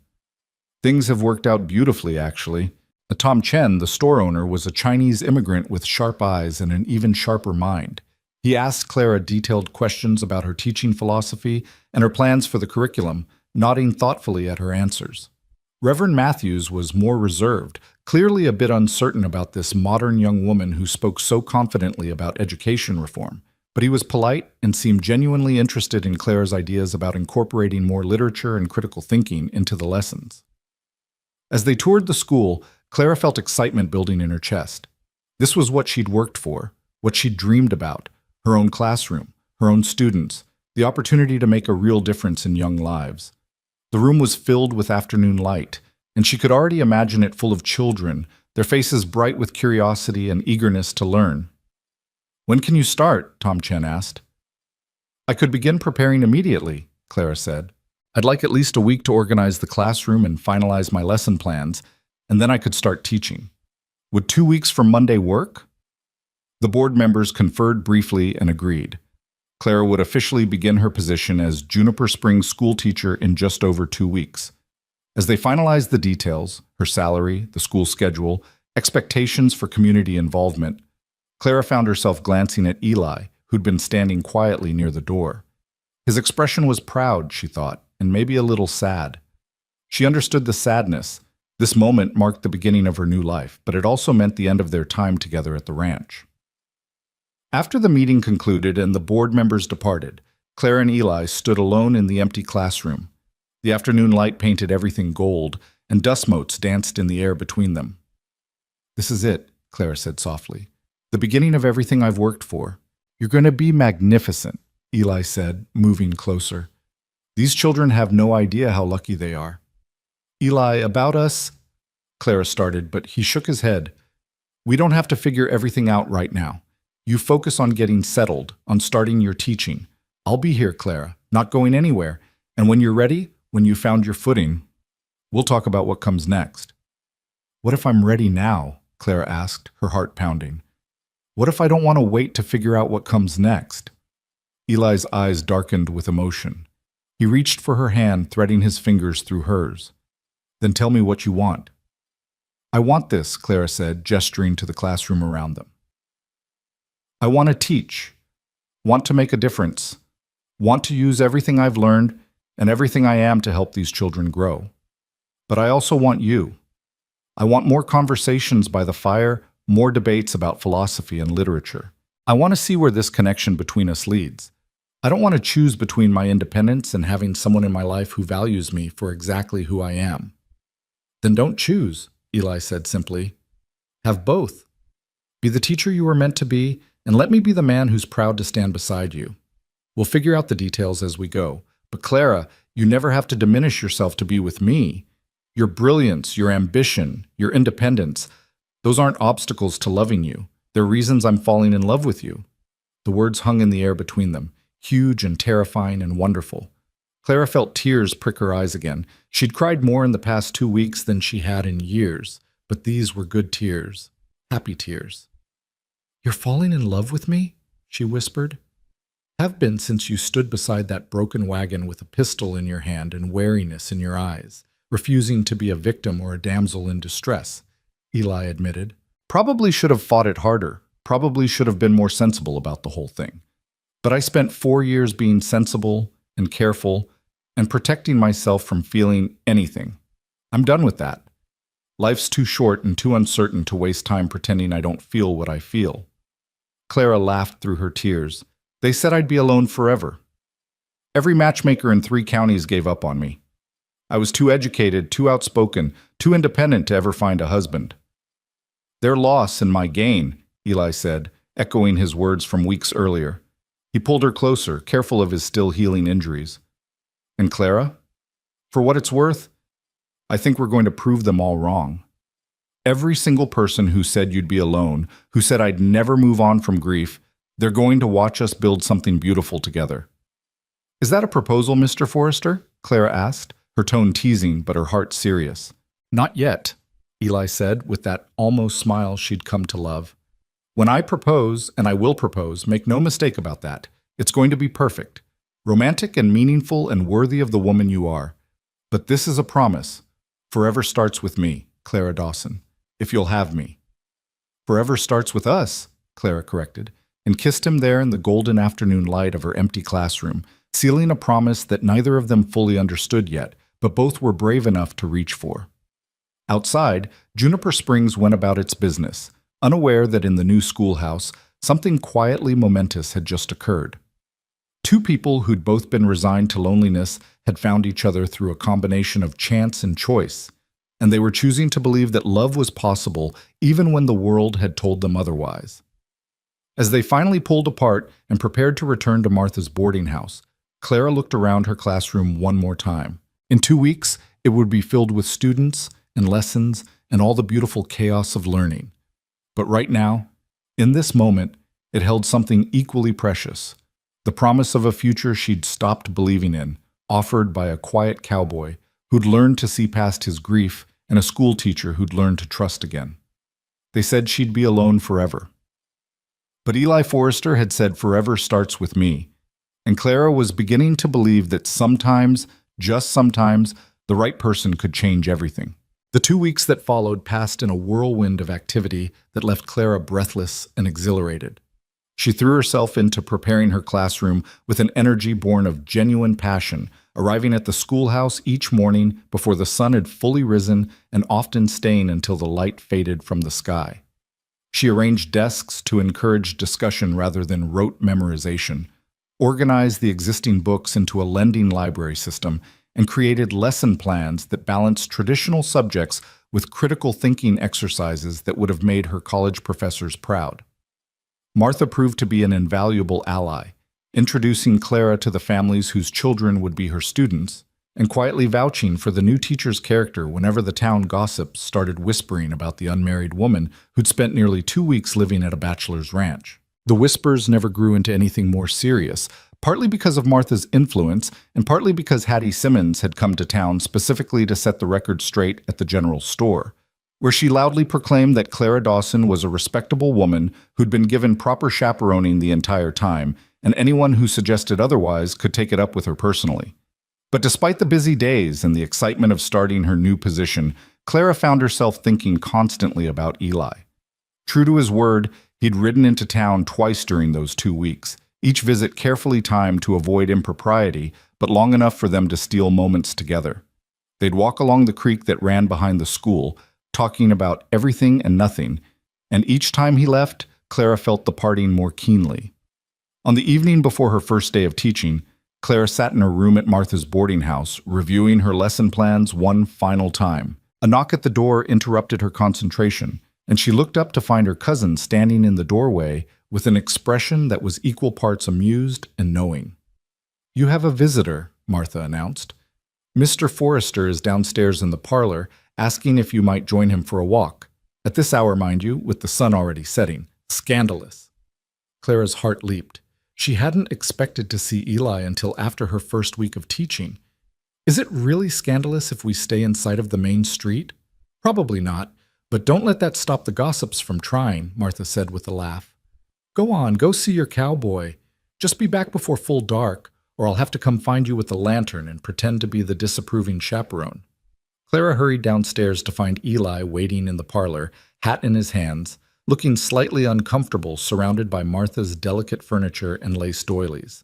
When he saw Clara, his face transformed with a smile that made her breath catch. "I hope I'm not intruding," he said. "I know you start teaching tomorrow, but I wanted to see you before your first day. Brought you something." He held out a package wrapped in brown paper and tied with simple twine. Clara took it, feeling the weight of a book, and carefully unwrapped it to reveal a beautiful leather-bound journal, the pages thick and cream-colored, perfect for writing. "I thought you might want to record your experiences," Eli explained, a slight flush coloring his cheeks. "Your first year of teaching, the students you meet, the challenges and victories. Sarah used to keep journals, and she always said that writing things down helped her understand them better. I asked the stationer in Silverton to make this special, with your initials on the cover." Clara ran her fingers over the embossed CD on the leather, feeling emotion well up in her throat. It was such a thoughtful gift, so perfectly suited to who she was, and the fact that Eli had ridden all the way to Silverton to commission it just for her spoke volumes about his feelings. "Eli, this is beautiful. Thank you." She looked up at him, seeing the hope and nervousness in his gray eyes. "Would you like to take that walk?" They strolled along Main Street as the sun painted the sky in shades of orange and pink, talking quietly about Clara's preparations and her nervousness about the next day. Eli listened with his characteristic patience, asking thoughtful questions and offering encouragement when her anxiety threatened to overwhelm her confidence. "What if they don't like me?" Clara asked as they paused near the church, where the street ended and the open prairie began. "What if the parents complain that my methods are too unconventional, or the children find me too strict, or—" "Clara," Eli interrupted gently, turning to face her. "Do you know what I think? I think you're going to walk into that classroom tomorrow, and you're going to be exactly who those children need. Not because you're perfect or because everything will go smoothly, but because you genuinely care about teaching them to think, not just to memorize. That kind of teaching, that's rare, and it matters." "You have more faith in me than I have in myself right now," Clara admitted. "Then borrow mine until you find your own again," Eli said simply. He reached out and took her hand, his calloused fingers warm against hers. "I believe in you, Clara Dawson, completely and without reservation." They stood there as the light faded, hands intertwined, and Clara felt some of her anxiety ease. Tomorrow would bring challenges, certainly, but she wouldn't be facing them alone. Even if Eli wasn't physically present in her classroom, knowing he believed in her made all the difference. "I should get you back before Martha sends out a search party," Eli said reluctantly. "But Clara, I'll be thinking about you tomorrow, wishing I could be there to see you in your element." "Maybe someday you can visit," Clara suggested. "Come see what all your faith has produced." "I'd like that," Eli said, and the warmth in his voice made Clara's heart skip. The first day of teaching arrived with a sunrise that seemed almost absurdly perfect, as if nature itself was conspiring to give Clara confidence. She dressed carefully in her most professional dress, pinned her hair into a neat bun, and walked to the schoolhouse with the journal Eli had given her tucked under her arm. The students began arriving shortly after 8 o'clock, ranging in age from 6 to 16. There were 23 in total, the children of ranchers and shopkeepers, the offspring of the town's blacksmith, and the hotel owner, a mix of backgrounds and abilities that would have intimidated a less determined teacher. Clara greeted each one at the door, learning names and noting the way some of the older boys slouched in their seats, with expressions that suggested they'd rather be anywhere else, while some of the younger girls watched her with wide-eyed curiosity. "Good morning," Clara began once everyone was settled. "My name is Miss Dawson, and I'm honored to be your new teacher. I know some of you may have heard that I do things differently than Miss Abernathy did. That's true. So before we begin our lessons, I want to tell you what I believe about education." She moved from behind her desk to stand among them, making eye contact with each student. "I believe that all of you have brilliant minds capable of understanding complex ideas. I believe that asking questions is more important than memorizing answers. I believe that education should prepare you not just to make a living, but to live meaningful lives. And I believe that this classroom should be a place where we learn together, where your thoughts and ideas matter as much as what's written in textbooks." One of the older boys, perhaps 14, raised his hand skeptically. "So we don't have to memorize anything?" "I didn't say that," Clara replied with a smile. "There are some things worth committing to memory, multiplication tables, historical dates, poetry that moves your soul, but memorization without understanding is just recitation. I want you to understand why things matter, not just know that they do." She spent that first day assessing where each student was academically, engaging them in discussions that revealed not just what they knew, but how they thought. By the time she dismissed them at 3 o'clock, Clara was exhausted but elated. It hadn't been perfect. There had been moments of confusion, instances where her innovative methods had been met with blank stares, but there had also been sparks of genuine engagement, questions that showed real thinking, and a sense that these students were willing to trust her if she proved herself worthy of that trust. That evening, Clara sat in her room and made her first entry in the journal Eli had given her, describing the day in detail and noting which students seemed most engaged and which would need extra attention. As she wrote, she found herself including observations about her own feelings, her hopes and fears, and inevitably her thoughts turned to Eli. "I wish you could have seen it," she wrote. The moment when young Timothy Chen, Tom's nephew, made the connection between the mathematics problem and how his father uses calculations in the store.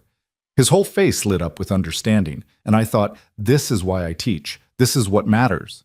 And I wanted to share that moment with you, wanted to see your smile when I told you about it. Is this what partnership feels like? Wanting to share not just the big moments, but the small victories too. The weeks that followed established a rhythm that felt both natural and exciting. Clara taught during the day, poured her energy into her students, and slowly began to see progress. The younger children soaked up knowledge like sponges, while the older students, initially resistant to her unconventional methods, gradually began to engage more deeply with the material. She introduced debates on historical events, encouraged creative writing projects, and started a reading circle where students could discuss books that interested them. The town's response was mixed. Some parents were thrilled with their children's newfound enthusiasm for learning. Others complained to the school board that Miss Dawson was filling their children's heads with unnecessary ideas, teaching them to question rather than accept. Harvey Hutchins nervously reported these complaints to Clara, but Tom Chen, who'd seen the change in his nephew, defended her methods vigorously. Reverend Matthews, surprisingly, became one of her strongest allies after she demonstrated how critical thinking could actually deepen faith rather than undermine it. Through it all, Eli remained a constant presence in Clara's life, though they had to be creative about finding time together. He came to town every Sunday after church, and they'd walk along the creek or sit on Martha's porch, talking for hours. Sometimes Hattie would come with him, bringing baked goods and news from the ranch, and those visits felt like family in a way that made Clara's heart ache with longing for something more permanent. It was on one of those Sunday visits, about 6 weeks after Clara had started teaching, that everything changed. Eli had brought Clara to a spot along the creek where wildflowers grew in profusion, painting the banks in shades of purple and gold. They sat on a fallen log, watching the water flow past, and Clara was telling him about a breakthrough one of her struggling students had made when she noticed he wasn't really listening. His expression was distant, troubled, and he kept glancing at her with an intensity that made her self-conscious. "Eli, what is it?" she asked, interrupting her own story. "You've been quiet all afternoon, and you keep looking at me like you're trying to solve a complicated problem." He was silent for a long moment, then said, "Clara, do you ever think about the future? About what happens when the teachers' quarters are finished and you move out of Martha's boarding house? About where all of this is going?" Clara's heart began to pound. They'd carefully avoided this conversation, content to live in the present and let the future take care of itself. But she'd thought about it constantly, lying awake at night and imagining possibilities that both thrilled and terrified her. "I think about it," she admitted. "Probably more than I should. Why? What are you thinking about?"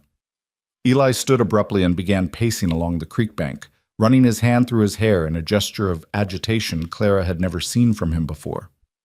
"I'm thinking that this arrangement we have, these Sunday visits and stolen moments, it's not enough. I'm thinking that I spend every day wishing you were at the ranch, and then feeling guilty for wishing that because I know how important your teaching is. I'm thinking that I'm in love with you, completely and utterly in love with you, and I don't know how to ask for what I want without sounding like I'm asking you to give up everything you've worked for." Clara stood too, her legs suddenly unsteady. "What do you want, Eli?" He turned to face her, and the naked emotion in his eyes took her breath away. "I want to marry you. I want to wake up next to you every morning and fall asleep beside you every night. I want to hear about your teaching victories over dinner and help you plan lessons and watch you change these children's lives. But I also know that marriage usually means a woman gives up her work, moves to her husband's ranch, becomes a wife instead of a teacher, and I won't ask you to do that. Your teaching matters too much. You matter too much." "So what are you saying?" Clara asked, hardly daring to breathe. "I'm saying I don't know how to make this work, but I want to try. I'm saying that maybe we need to write new rules, create a marriage that looks different than what everyone expects. You could keep teaching, keep living in town during the week, if that makes sense, and maybe—" He stopped, shaking his head. "I'm not explaining this well. Clara, what I'm trying to say is that I love you exactly as you are, doing exactly what you're meant to do, and I want to build a life that honors both of us, not one where either of us has to shrink or sacrifice who we are." Clara felt tears streaming down her face, but they were tears of joy, of relief, of overwhelming love for this man who was trying so hard to give her everything she needed. She closed the distance between them and took his face in her hands, making him look at her. "Eli Forrester, are you proposing to me while simultaneously trying to talk yourself out of it because you're worried about my career?" "I suppose I am," he admitted with a shaky laugh. Not the romantic proposal I'd planned, is it? It's perfect, Clara said fiercely. It's perfect because it's real and honest and because you're thinking about what I need, not just what you want. And here's what I need you to understand. I don't want to choose between teaching and being with you. I want both. And if that means we have to invent a new kind of marriage, then that's what we'll do. Is that a yes? Eli asked, hope dawning in his eyes. That's a yes, but only if you ask me properly, Clara said, smiling through her tears. I may be unconventional, but I still want the moment. Eli laughed, a sound of pure joy, and dropped to one knee right there on the creek bank. He took her hand in both of his, and when he spoke, his voice was steady and sure. Clara Dawson, you are the most brilliant, passionate, stubborn, wonderful woman I have ever known. You walked into my life when I'd given up on the possibility of love, and you reminded me what it means to be fully alive. I love your mind and your heart and your fierce independence. I love the way you care about your students and the way you're not afraid to challenge ideas that don't make sense. I love that you kept a pistol in your pocket when we first met, and I love that you still keep it there sometimes. I want to spend the rest of my life supporting your dreams and building new ones with you. Will you marry me? Yes, Clara said, pulling him to his feet and into her arms. Yes, yes, 1,000 times yes.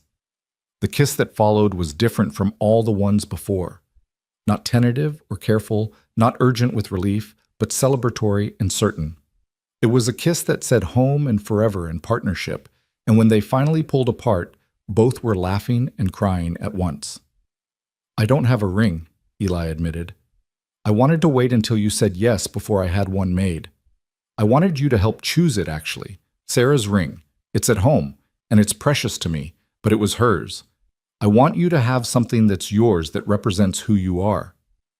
I love that idea, Clara said, and I love that you thought of it. Eli, I don't need to replace Sarah. I know you loved her, and that love is part of who you are. I'm not asking you to forget her or pretend that life didn't happen. I know, Eli said softly. That's one of the many reasons I love you. You understand that loving you doesn't diminish what I felt for Sarah. It's just different.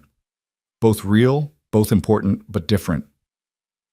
They stayed by the creek until the sun began to set, talking about practical matters now that the emotional decision had been made. They agreed that Clara would continue teaching for as long as she wanted. During the school year, she could stay in town during the week and come to the ranch on weekends, or they could see how things developed and adjust as needed. In the summers, when school was out, she'd live at the ranch full-time. They'd build their life together piece by piece with flexibility and communication rather than rigid expectations. People are going to talk, Clara warned. A wife who doesn't live with her husband full-time, that's going to scandalize half the territory. Let them talk, Eli said firmly. I spent 4 years caring too much about what people thought, about doing things the right way. All it got me was loneliness. I'm done with that. If people can't understand that we're building something real and good, that's their limitation, not ours. When they returned to town that evening, they went directly to Martha's boarding house to share the news. Martha took one look at their joined hands and Clara's radiant face and burst into tears of joy. Finally, I was beginning to think you two would dance around each other forever. She pulled Clara into a fierce hug, then Eli. Oh, this is wonderful news. My cousin is marrying a good man, and that's worth celebrating. The news spread through Juniper Springs with the speed of wildfire. By the time Clara arrived at school the next morning, half the town seemed to know about her engagement. The responses were predictably mixed. Some people were genuinely happy for her. Others were scandalized that she planned to continue teaching after marriage. Mrs. Henderson, who'd once predicted Clara would die a lonely spinster, sniffed that it was highly irregular and probably wouldn't last. But Clara found she didn't care about the gossip as much as she once would have. She had Eli's love and support, Martha's unwavering loyalty, and most importantly, she had her own certainty that they were making the right choice. When Harvey Hutchins nervously approached her to ask if she planned to resign her teaching position, she looked him straight in the eye and said, "Absolutely not. Mr. Forrester and I have discussed this thoroughly, and we're in complete agreement that I'll continue as Juniper Springs teacher for as long as I'm effective in that role. Is that going to be a problem for the school board? Harvey stammered and hedged, but Tom Chen, who'd accompanied him, spoke up firmly. It's not a problem at all. Miss Dawson is the best teacher this town has ever had. The children are learning more than they ever did with Miss Abernathy. No disrespect to the departed, and my nephew actually wants to come to school now instead of finding excuses to stay home. If marriage was grounds for dismissal, we'd be fools. She stays. The wedding was planned for late November, after the fall harvest, but before winter weather made travel difficult. They decided to hold it at the ranch rather than in town, partly for practicality and partly because both Clara and Eli wanted the ceremony to take place somewhere meaningful to them. Hattie threw herself into preparations with enthusiasm, planning a menu and cleaning the house until it sparkled. The weeks leading up to the wedding passed in a blur of continued teaching, wedding preparations, and stolen moments with Eli whenever they could arrange them. Clara's students, once they got over their initial surprise at their teacher's engagement, became invested in the romance. The younger girls peppered her with questions about love and marriage, while the older boys treated Eli with a newfound respect when he visited the school at Clara's invitation to talk to them about ranching and business mathematics. It was during one of those visits, about 2 weeks before the wedding, that disaster struck. The school day had just ended, and Clara was helping a struggling student with a reading assignment when one of the ranchers burst through the door, his face pale with panic. "Fire!" he shouted. "The Henderson Ranch is burning, house and barn both, and it's spreading fast with this wind. We need every able-bodied person who can help." Eli, who'd been in the corner discussing crop rotation with some of the older boys, was on his feet instantly. "How many people at the ranch?" "John Henderson got his wife and kids out, but the livestock are still in the barn and the fire's too hot to reach them. We need men and buckets and—" "I'm coming," Eli said, then turned to Clara. "Stay here. Keep the children safe." "Eli," Clara started, fear clutching at her heart, but he was already moving, kissing her quickly and firmly. "I'll be careful, I promise, but I have to help." And then he was gone, along with several of the townsmen and the older boys who were big enough to carry water buckets. Clara spent the next 3 hours in agony, watching the smoke rise in the distance and listening to reports from people running between the fire and the town. The flames had spread to the grass, threatening other nearby ranches. The wind was pushing it east toward Forester Creek. Multiple people had been injured trying to save livestock and property, but no one had any specific information about Eli. As dusk fell and Clara was preparing to close the school and go find Martha, a rider appeared, not Eli, but young Tommy Chen riding Eli's bay horse. Clara's heart stopped. "Miss Dawson," Tommy called, sliding off the horse. "Mr. Forrester sent me. He's all right, but he needs you to come. It's complicated, but he said to tell you he's all right and he needs you at the ranch." "What happened?" Clara demanded, already moving to saddle Rosie, who'd been in the school's small stable. "The fire spread to Forester Creek Ranch. They managed to stop it before it reached the house, but some of the outbuildings are damaged and, Miss Dawson, there were people there. A family traveling through had camped near the creek. They got caught by the fire and Mr. Forrester pulled them out. But they're hurt and they have a baby and—" Clara didn't wait to hear more. She mounted Rosie and rode toward the ranch at a speed that would have alarmed her on any other day, her medical training from her mother's nursing days already running through her mind. Burns, smoke inhalation, shock. She cataloged what supplies she might need, what she could do to help. The scene at the ranch was controlled chaos. Men were still putting out smoldering fires in the damaged outbuildings. Hattie was coordinating water and supplies. And in the ranch house, Clara found Eli kneeling beside a makeshift bed in the main room where a young woman lay with burns on her arms, a baby crying in a basket beside her, and a man, presumably the woman's husband, unconscious on another bed with a bloody bandage around his head. Eli looked up when Clara entered, and the relief in his eyes was palpable. "Thank God. Clara, this is James and Mary Sullivan and their daughter Emma. They were camped by the creek when the fire came through. James tried to save their wagon and got hit by a falling branch. Mary has burns from grabbing the baby from the flames. The baby seems okay, just frightened, but I don't know what to do for them." Clara immediately moved into action, examining the unconscious man first.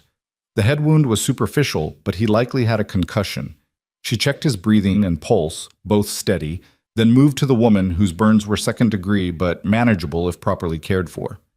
"Hattie, I need clean water, bandages, and do you have any honey?" Clara called out. "Honey?" Hattie appeared with supplies. "For burns?" "My mother was a nurse. She swore by honey for burn treatment. Helps prevent infection and promotes healing." Clara gently cleaned the woman's burns while explaining what she was doing, her voice calm and professional, even as her heart ached for this young family who'd been through such trauma. The baby, also named Emma, Clara realized with a pang, thinking of Eli's lost daughter, had stopped crying and was watching Clara with wide, solemn eyes. As Clara worked, Eli picked up the baby, holding her with a tenderness that brought tears to Clara's eyes. She could see the memory of his own lost child in his expression, the pain and the healing happening simultaneously. "They're going to be all right," Clara told Mary Sullivan after treating her burns. "Your husband has a concussion, so we'll need to watch him closely, but his breathing is good. You'll need to keep those burns clean and covered, but I don't think there will be permanent damage if we care for them properly. And your daughter is perfect, not even a scratch on her." "You saved us," Mary whispered, looking at Eli. "The fire was everywhere, and you ran through it to get to us. You could have died." "Couldn't leave you there," Eli said simply, still holding baby Emma. "Not when I could help." It was then that Clara understood what the marshal had meant weeks ago when he'd called Eli a hero. This was who he was, someone who ran toward danger when people needed help, who couldn't stand by when he had the power to make a difference. And Clara loved him even more for it, even as she wanted to shake him for risking himself again. The Sullivans stayed at the ranch for 3 days while James recovered from his concussion and Mary's burns began to heal. Clara visited each day after school, and she and Eli worked together to care for their unexpected guests. They learned that the Sullivans were headed west to Oregon, hoping to start fresh after losing their farm to debt back east. The fire had destroyed everything they owned except what they'd been wearing and the baby's basket. On the third night, after James was well enough to be moved, and Clara had arranged for the Sullivans to stay at Martha's boarding house until they could get new supplies, Eli walked Clara out to where Rosie was waiting. The smell of smoke still hung faintly in the air, and in the distance Clara could see the charred remains of the outbuildings. "That could have been so much worse," she said quietly. "You could have been killed, Eli. Again." "But I wasn't," he said, pulling her into his arms. "I'm right here. And in 2 weeks, I'm going to marry the most amazing woman in the territory." "Promise me something," Clara said against his chest. "Promise me that after we're married, you'll be a little more careful. Eli, I can't lose you. Not now that I've found you." "I promise to be as careful as I can while still being who I am," Eli said honestly. "I can't promise to never take risks, Clara, but I can promise that every risk I take, I'll be thinking about coming home to you. That'll make me more careful than anything else could." It wasn't quite the promise Clara wanted, but she recognized it was the only one he could truthfully make. And she loved him for his honesty, for refusing to lie just to comfort her. On November 20th, under a sky painted with the last brilliant colors of autumn, Clara Dawson married Eli Forrester in a ceremony that would be talked about in Juniper Springs for years to come. They'd invited everyone, townspeople, ranchers, the students, and their families, and to Clara's surprise, nearly all of them came. Even Mrs. Henderson appeared, though she sniffed disapprovingly through the entire ceremony. Clara wore a dress of deep blue that Martha had helped her make, simple but elegant. Eli wore his best suit, looking handsome and slightly uncomfortable in the formal clothes. Reverend Matthews performed the ceremony with genuine warmth, and when Eli said his vows, promising to love Clara's mind as much as her heart, to support her dreams as well as share his own, to build a partnership based on mutual respect and honest communication, there wasn't a dry eye among the women present.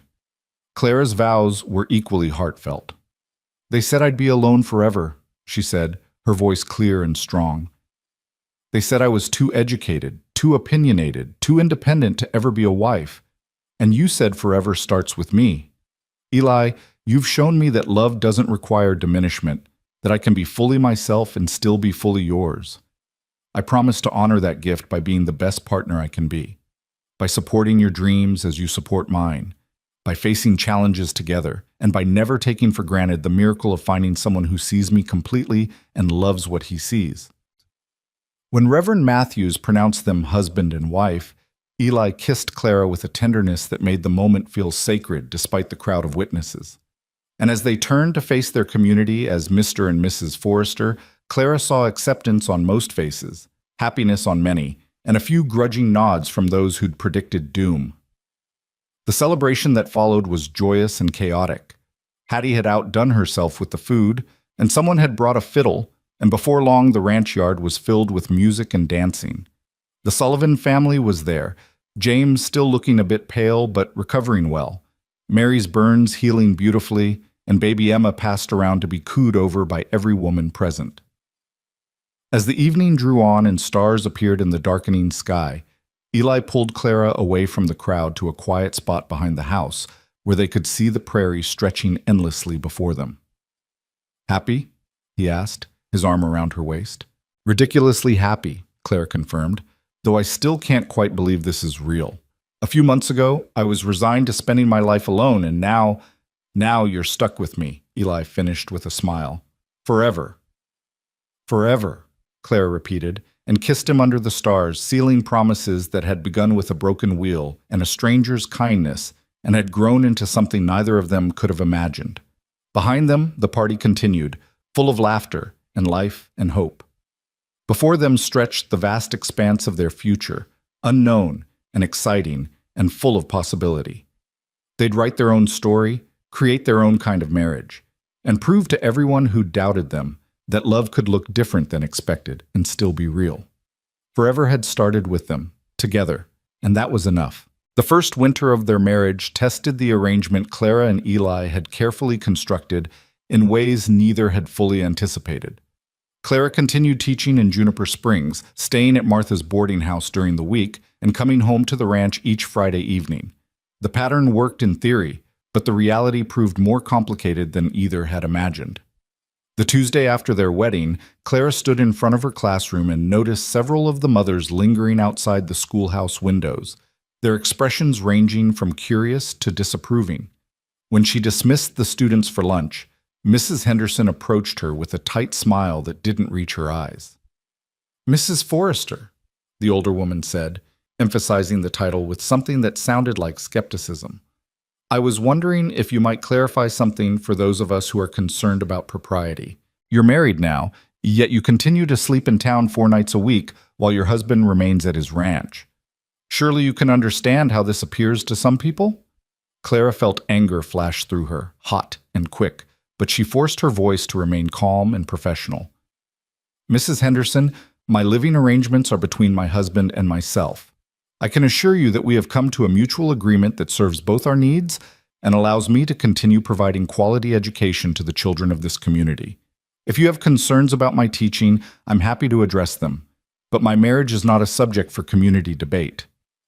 Mrs. Henderson's lips pursed. "I'm simply saying that it sets an unusual example for the young ladies in your care. What kind of wife chooses her career over her husband?" "The kind whose husband respects her enough to want her to fulfill her calling," Clara said, her patience fraying. "The kind whose marriage is built on partnership rather than possession. Now, if you'll excuse me, Mrs. Henderson, I have lessons to prepare." That evening, Clara sat in her room at Martha's boarding house and wrote a long letter to Eli, pouring out her frustration and uncertainty. Was she being selfish? Should she have anticipated the gossip would be this intense? Maybe they'd been naive to think they could defy convention without consequences. Eli's response arrived 2 days later, brought by one of his ranch hands who was delivering supplies to town. Clara recognized his handwriting on the envelope and tore it open eagerly. "My dearest Clara," it read, "I received your letter, and I want you to hear this clearly. You are not selfish for wanting both teaching and marriage. You are brave. You are pioneering a new way of being a wife, and pioneers always face criticism from those who are comfortable with the old ways. Mrs. Henderson and her ilk can say what they like.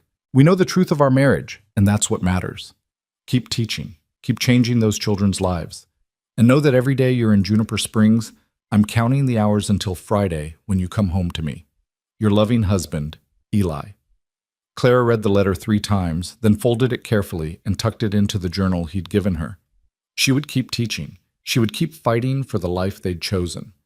But she couldn't deny that the separation was harder than she'd expected, and the gossip wore on her in ways she hadn't anticipated. The weeks passed, and slowly, grudgingly, the community began to adjust to the unusual arrangement. What helped most was that Clara's teaching continued to be exceptional. Students who'd been struggling began to thrive under her methods. The reading circle she'd established had become so popular that she'd had to split it into 2 groups to accommodate all the interested students. Even Reverend Matthews, initially uncertain about her unconventional approach, publicly praised her work after his granddaughter recited an entire Shakespeare soliloquy from memory and then explained its meaning with genuine understanding. But the vindication of her professional success couldn't completely ease the loneliness Clara felt during those weekday evenings without Eli. She'd catch herself listening for his footsteps, turning to share an observation only to remember he wasn't there. Martha was wonderful company, but it wasn't the same as falling asleep beside the man she loved. Eli felt the separation just as keenly. Hattie reported to Clara that he'd become quieter during the week, often standing at the window looking toward town as evening fell. He threw himself into ranch work with almost manic energy, expanding the cattle operation and beginning construction on additional outbuildings to replace what had been lost in the fire. But when Friday came and Clara arrived home, the transformation in him was visible to everyone. He became lighter, more animated, more himself. Their Friday evenings through Sunday afternoons became precious beyond measure. They'd stay up late talking by the fire, making up for the conversations they'd missed during the week. Clara would share stories about her students while Eli told her about ranch developments and community news. They'd read together, work on projects side by side, and simply exist in each other's presence with a contentment that felt like coming home. It was during one of those winter weekends, with snow falling softly outside and the fire crackling in the hearth, that their future took an unexpected turn. Clara had been feeling unwell for several weeks, tired beyond what her teaching schedule warranted, occasionally nauseous in the mornings. She'd attributed it to stress and the adjustment to married life, but when she mentioned it to Hattie, the older woman had given her a long, knowing look. "Clara, dear," Hattie said gently, "when was your last monthly course?"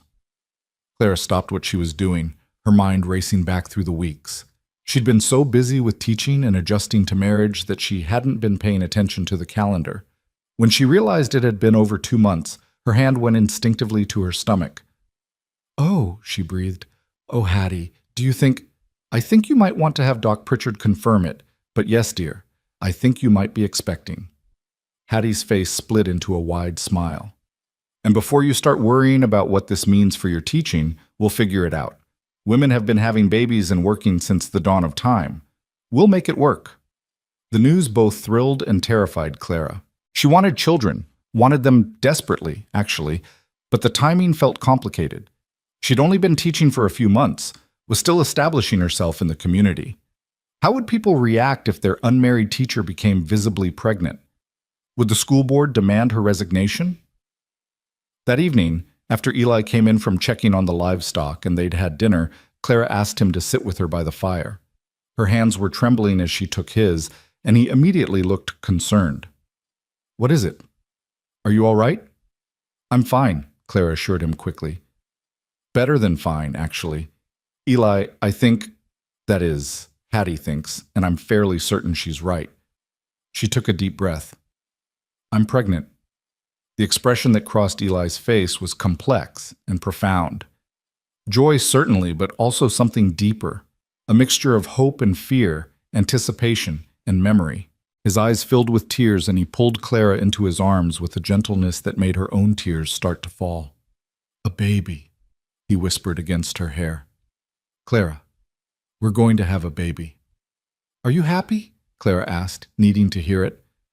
"I know this is complicated, and it will change everything, and people are already talking about us enough without adding this to the mix."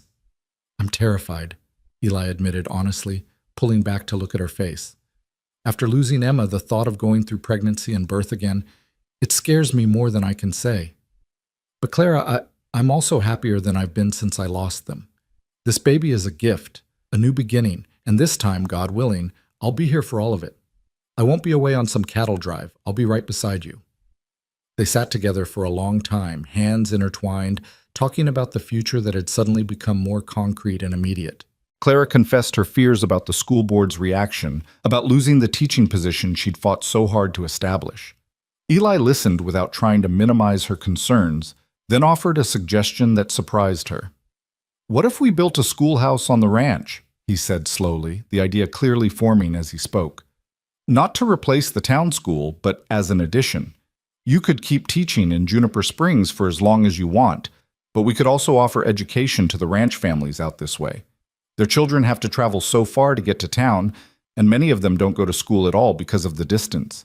You could teach there too, maybe just a few days a week, whenever it worked for you." Clara stared at him, her mind racing with possibilities. "That's actually brilliant. It would give me options, especially after the baby comes.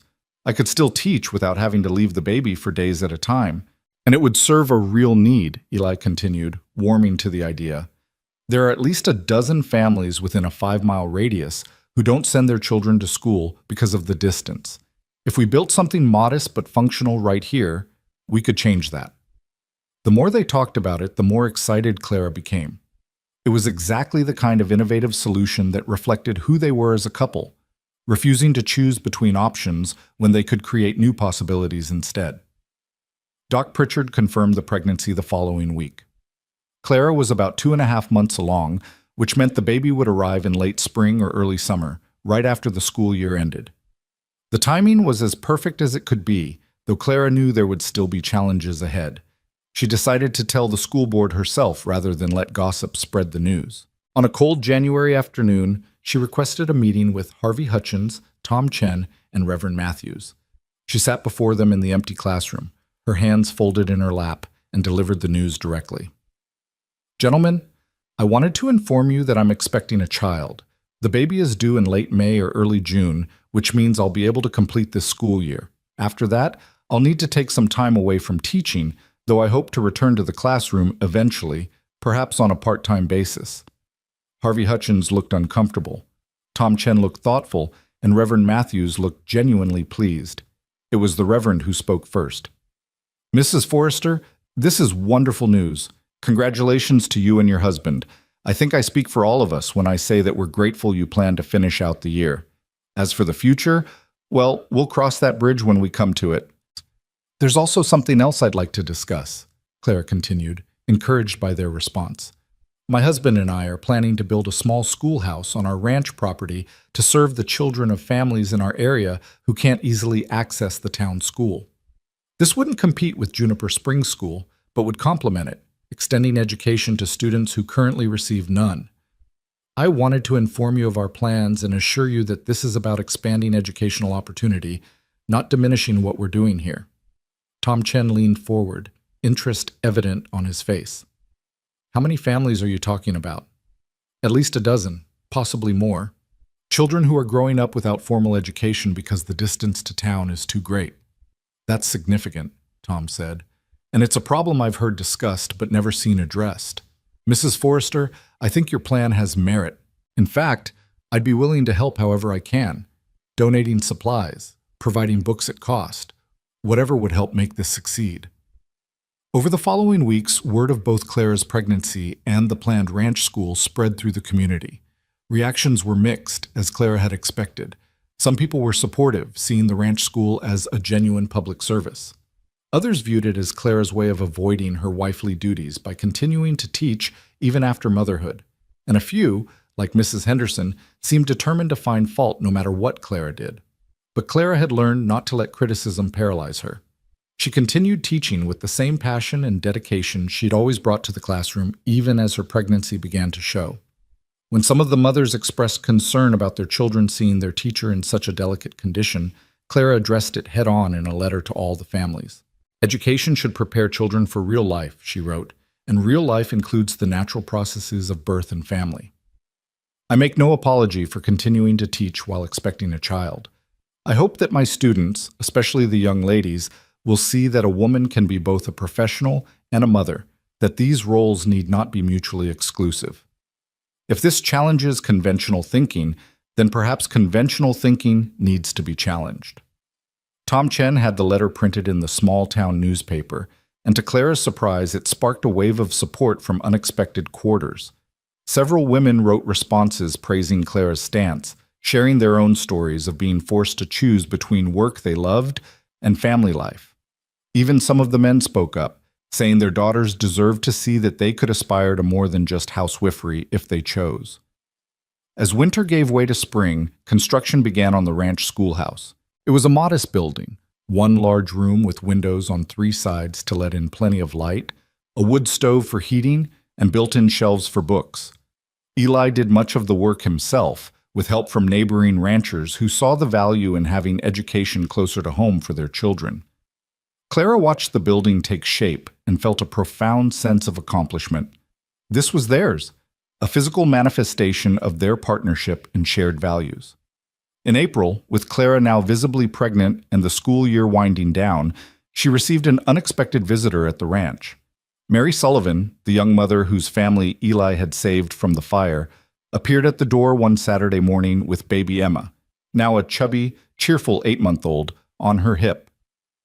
"Mrs. Forrester, I hope I'm not intruding," Mary said, looking nervous. "I've been wanting to speak with you for weeks now, and my husband finally convinced me to stop being a coward and just come." Clara invited her in, delighted to see how well both Mary and the baby had recovered from their ordeal. Over tea and Hattie's cookies, Mary's story came tumbling out. "After the fire, when we lost everything, I thought our dreams of going to Oregon were finished," Mary said. "We had no money, no supplies, no way to continue, but your husband and this community, they wouldn't let us give up. People donated clothes and food, Mr. Chen gave us supplies on credit, and your husband even gave my James work at the ranch so we could earn enough to keep going." "That's wonderful," Clara said warmly. "I'm so glad things worked out." "But that's not why I'm here," Mary continued. "Mrs. Forrester, Clara, what you and your husband did for us wasn't just about material help. You showed us what a real partnership looks like. The way you two work together, support each other's dreams, refuse to let the world tell you how your marriage should look. It gave me courage." Mary took a deep breath. "I've always loved to draw. Before James and I married, I dreamed of becoming an illustrator, maybe doing artwork for books or newspapers. But when we married, I put all that away because that's what wives were supposed to do. Watching you refuse to give up teaching even after marriage, seeing how your husband supports your work, it made me realize I don't have to give up my dreams either. I've started drawing again, and James is encouraging me. When we get to Oregon, I'm going to look for opportunities to sell my artwork." Clara felt tears spring to her eyes. The pregnancy had made her more emotional than usual, and she reached across to squeeze Mary's hand. "That's beautiful, Mary. Never stop drawing. The world needs your art." "Thank you," Mary whispered, "and thank you for showing me it was possible. You're changing more than just your students' lives, Clara. You're showing all of us that there are different ways to be a woman, a wife, a person. That matters more than you know." After Mary left, Clara sat for a long time thinking about their conversation. She'd been so focused on her own struggles, fighting to keep teaching, dealing with gossip, trying to make her unconventional marriage work, that she hadn't fully considered how her choices might be affecting other women. The thought that her determination to forge her own path might be giving other women permission to do the same filled her with a sense of purpose that went beyond her individual circumstances. The last day of the school year arrived in mid-May, and Clara stood before her students with mixed emotions. She was exhausted from the pregnancy and ready for a break, but she'd also grown to love these children and would miss their daily presence in her life. "You've all worked so hard this year," she told them, "and I'm proud of every single one of you. You've learned to think critically, to ask questions, to challenge ideas respectfully. You've discovered that education isn't about memorization, but about understanding. And most importantly, you've learned that your thoughts and opinions matter." Little Sarah Hutchins, Harvey's daughter, who'd been so shy at the beginning of the year, raised her hand. Mrs. Forrester, will you come back to teach us after your baby is born?" Clara smiled, her hand resting on her swollen belly. "I hope so, Sarah. Maybe not every day like I do now, but I'll be teaching at the new school on the ranch, and I hope to return here at least part-time. Teaching is part of who I am, and having a baby won't change that." My mother says it's not proper for a lady to work after she has children, one of the older boys said, not unkindly, just stating what he'd been told. There are lots of things people say aren't proper, Clara replied gently. But proper isn't the same as right or good or meaningful. Each of you will have to decide for yourselves what kind of life you want to live, what rules you'll follow, and which ones you'll question. My hope is that I've taught you to think for yourselves, to make choices based on your values rather than just doing what everyone expects. After the students had gone home for the summer, Clara remained in the empty classroom for a while, running her hand over the desks, remembering the victories and challenges of her first year. Tom Chen appeared in the doorway, holding a folder of papers. "Mrs. Forrester, I wanted you to see these before you left for the summer," he said, handing her the folder. "They're letters from parents about your teaching. I asked for feedback, partly because I wanted to assess your first year, and partly because I thought you might need the encouragement." Clara opened the folder and began reading. There were complaints, certainly, a few parents who still felt her methods were too unconventional or that she'd challenged their children too much. But overwhelmingly, the letters were positive. Parents wrote about children who'd discovered a love of learning, students who'd been struggling but were now thriving, daughters who'd begun to believe they could aspire to more than they'd previously imagined. One letter in particular caught Clara's eye. It was from a rancher named Samuel Morrison, whose daughter Beth was one of Clara's students. "My Beth has dyslexia," he'd written in careful script. The previous teacher said she was slow and would never amount to much. Mrs. Forrester spent extra time with Beth, figured out different ways to teach her, and never once made her feel stupid. This year, Beth read her first complete book. She cried when she finished it, and so did I. Mrs. Forrester gave my daughter the gift of believing in herself. I will be forever grateful. Clara had to sit down, overwhelmed by emotion. This was why she taught. This was why she'd fought so hard to continue working even after marriage. These children needed someone who saw their potential, who refused to give up on them, who believed that all minds were capable of brilliance if given the right tools and encouragement. 2 weeks later, on a warm June morning with the sun streaming through the ranch house windows, Clara went into labor. Eli was beside her the entire time, holding her hand, wiping her brow, encouraging her through each contraction. Doc Pritchard attended the birth with Hattie assisting, and after 12 hours of labor, Clara brought a daughter into the world. The moment they placed the baby in her arms, Clara felt a love so fierce and immediate that it took her breath away. The infant had a shock of dark hair and eyes that would eventually turn gray like her father's. She was perfect, tiny and red-faced, and absolutely perfect.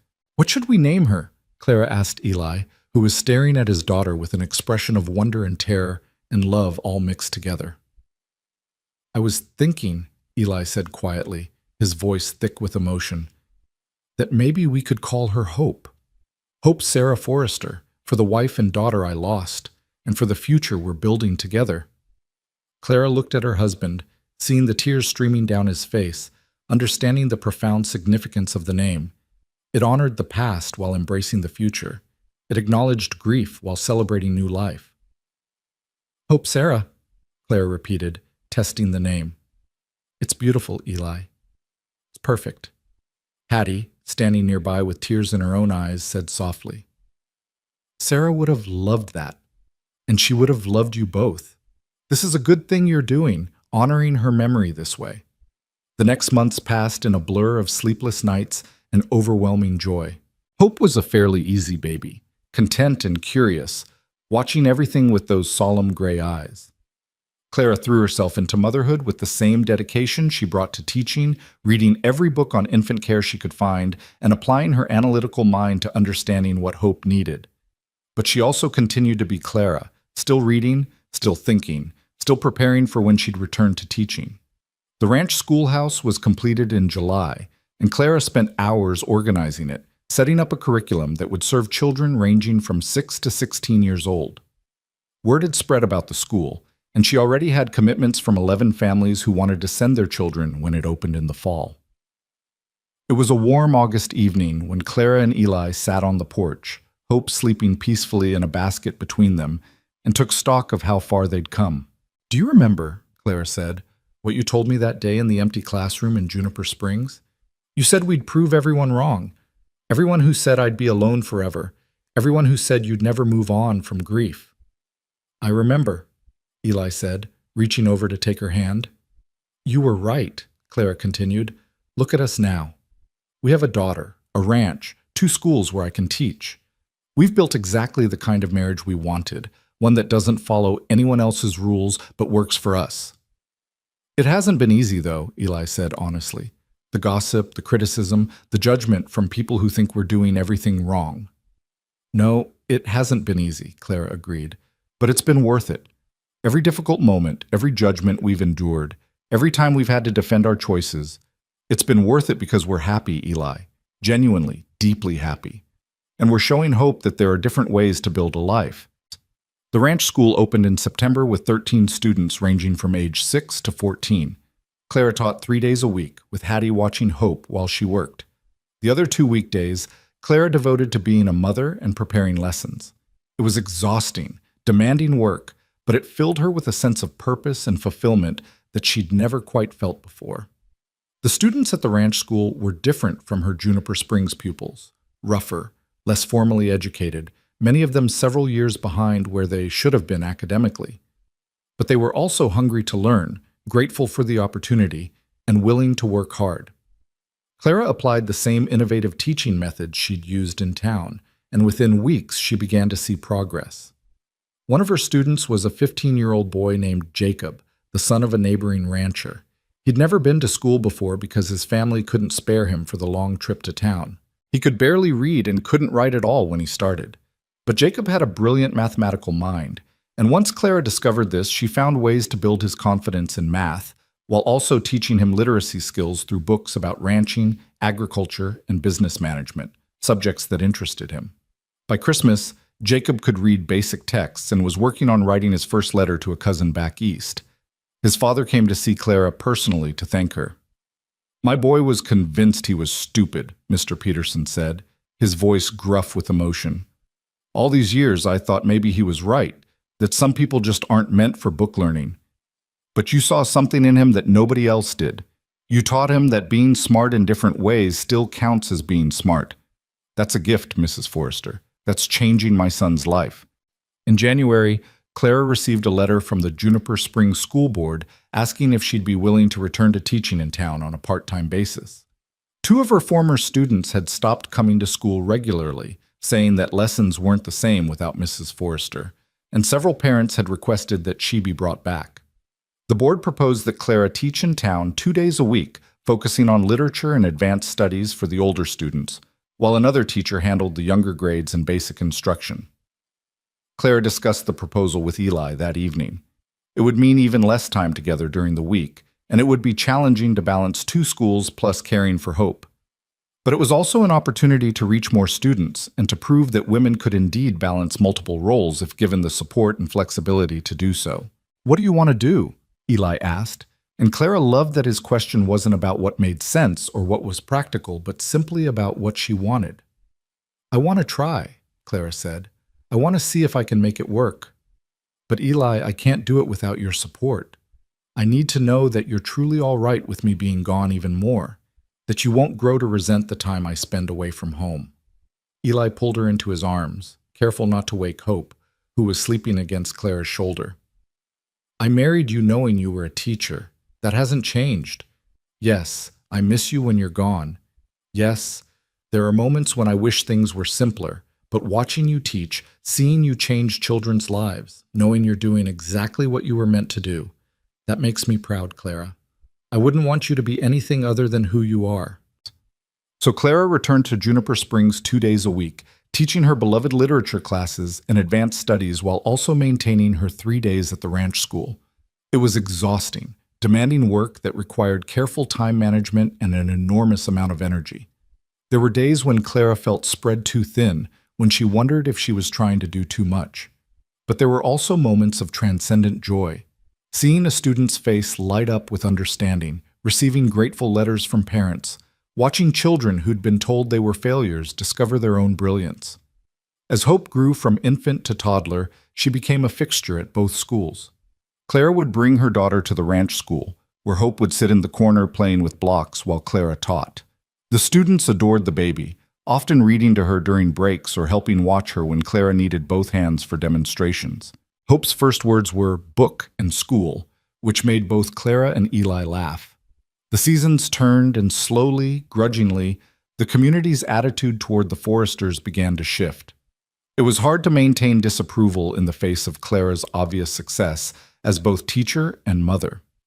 Even Mrs. Henderson, encountering Clara in the general store one day with Hope balanced on one hip and a stack of books under the other arm, had to admit, albeit grudgingly, that Clara seemed to be managing her unusual life quite well.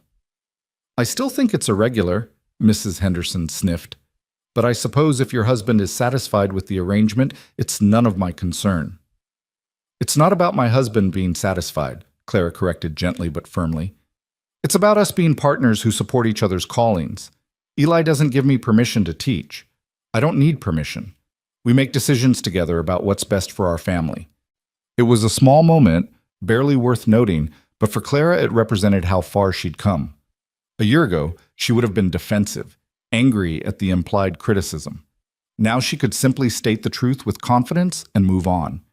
2 years after Hope's birth, the Sullivans sent a letter from Oregon. They'd successfully made it west and established themselves. James had found work as a carpenter, and Mary, to Clara's delight, had begun illustrating for a local newspaper. They'd enclosed one of Mary's published drawings, a beautiful sketch of a frontier family, and Clara immediately had it framed and hung in her classroom. "This is what's possible when we refuse to accept limitations," she told her students, showing them the drawing. Mrs. Sullivan was told that wives shouldn't pursue art. She almost believed it, but she chose to define her own life instead, and now her work is published and admired. Each of you has that same choice, to accept what the world tells you you can or cannot be, or to forge your own path. In the spring of Hope's 3rd year, Clara discovered she was pregnant again. This time, the news was met with little fanfare or controversy.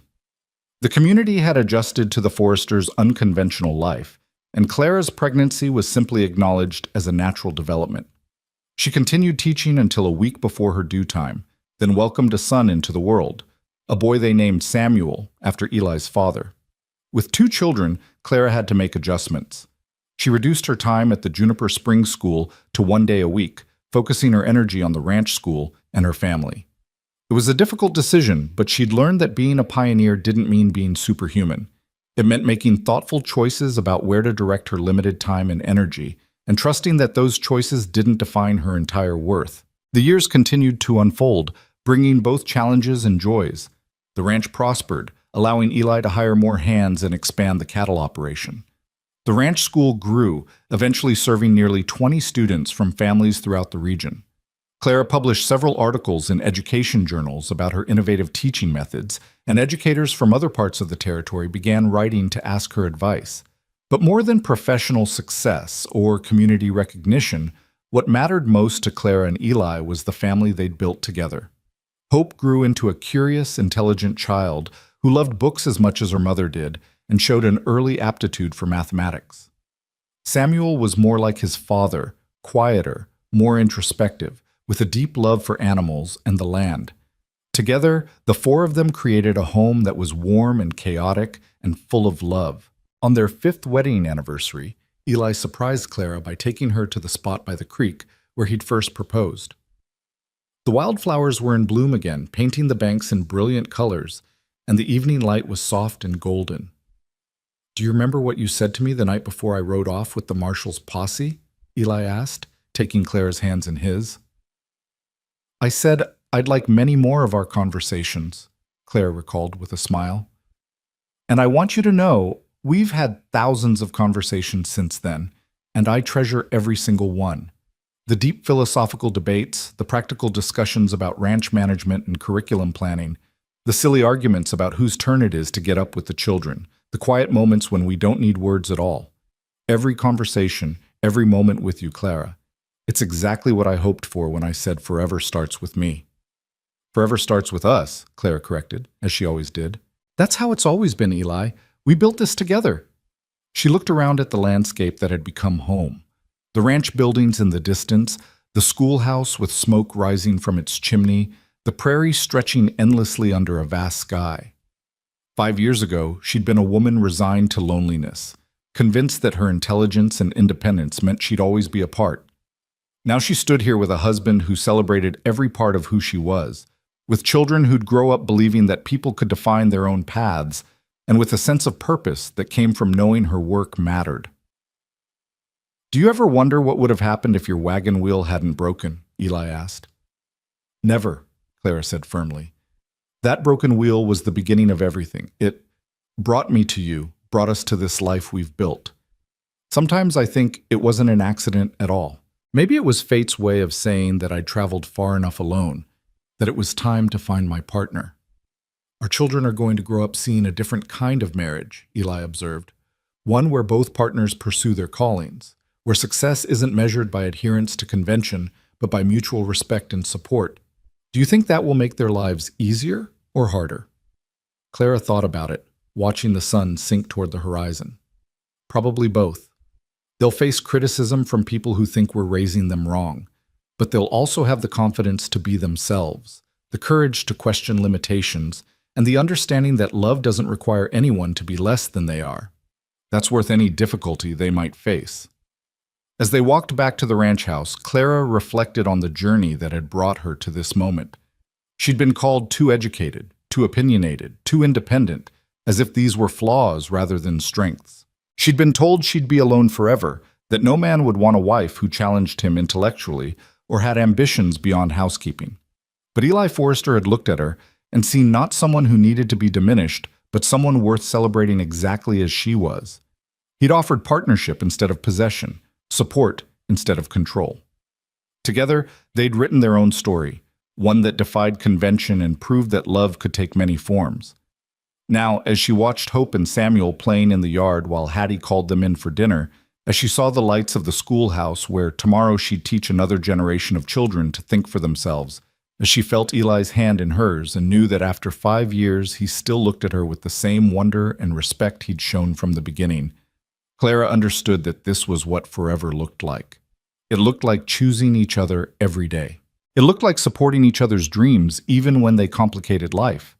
It looked like building something new because the old patterns didn't fit. It looked like courage and compromise and constant communication. Most of all, it looked like two people who'd both been told they'd be alone deciding to prove the world wrong together. That evening, after the children were asleep and the house was quiet, Clara sat down with the journal Eli had given her years ago. It was nearly full now, pages and pages of her experiences teaching, raising children, building a life that looked nothing like what she'd been told was possible.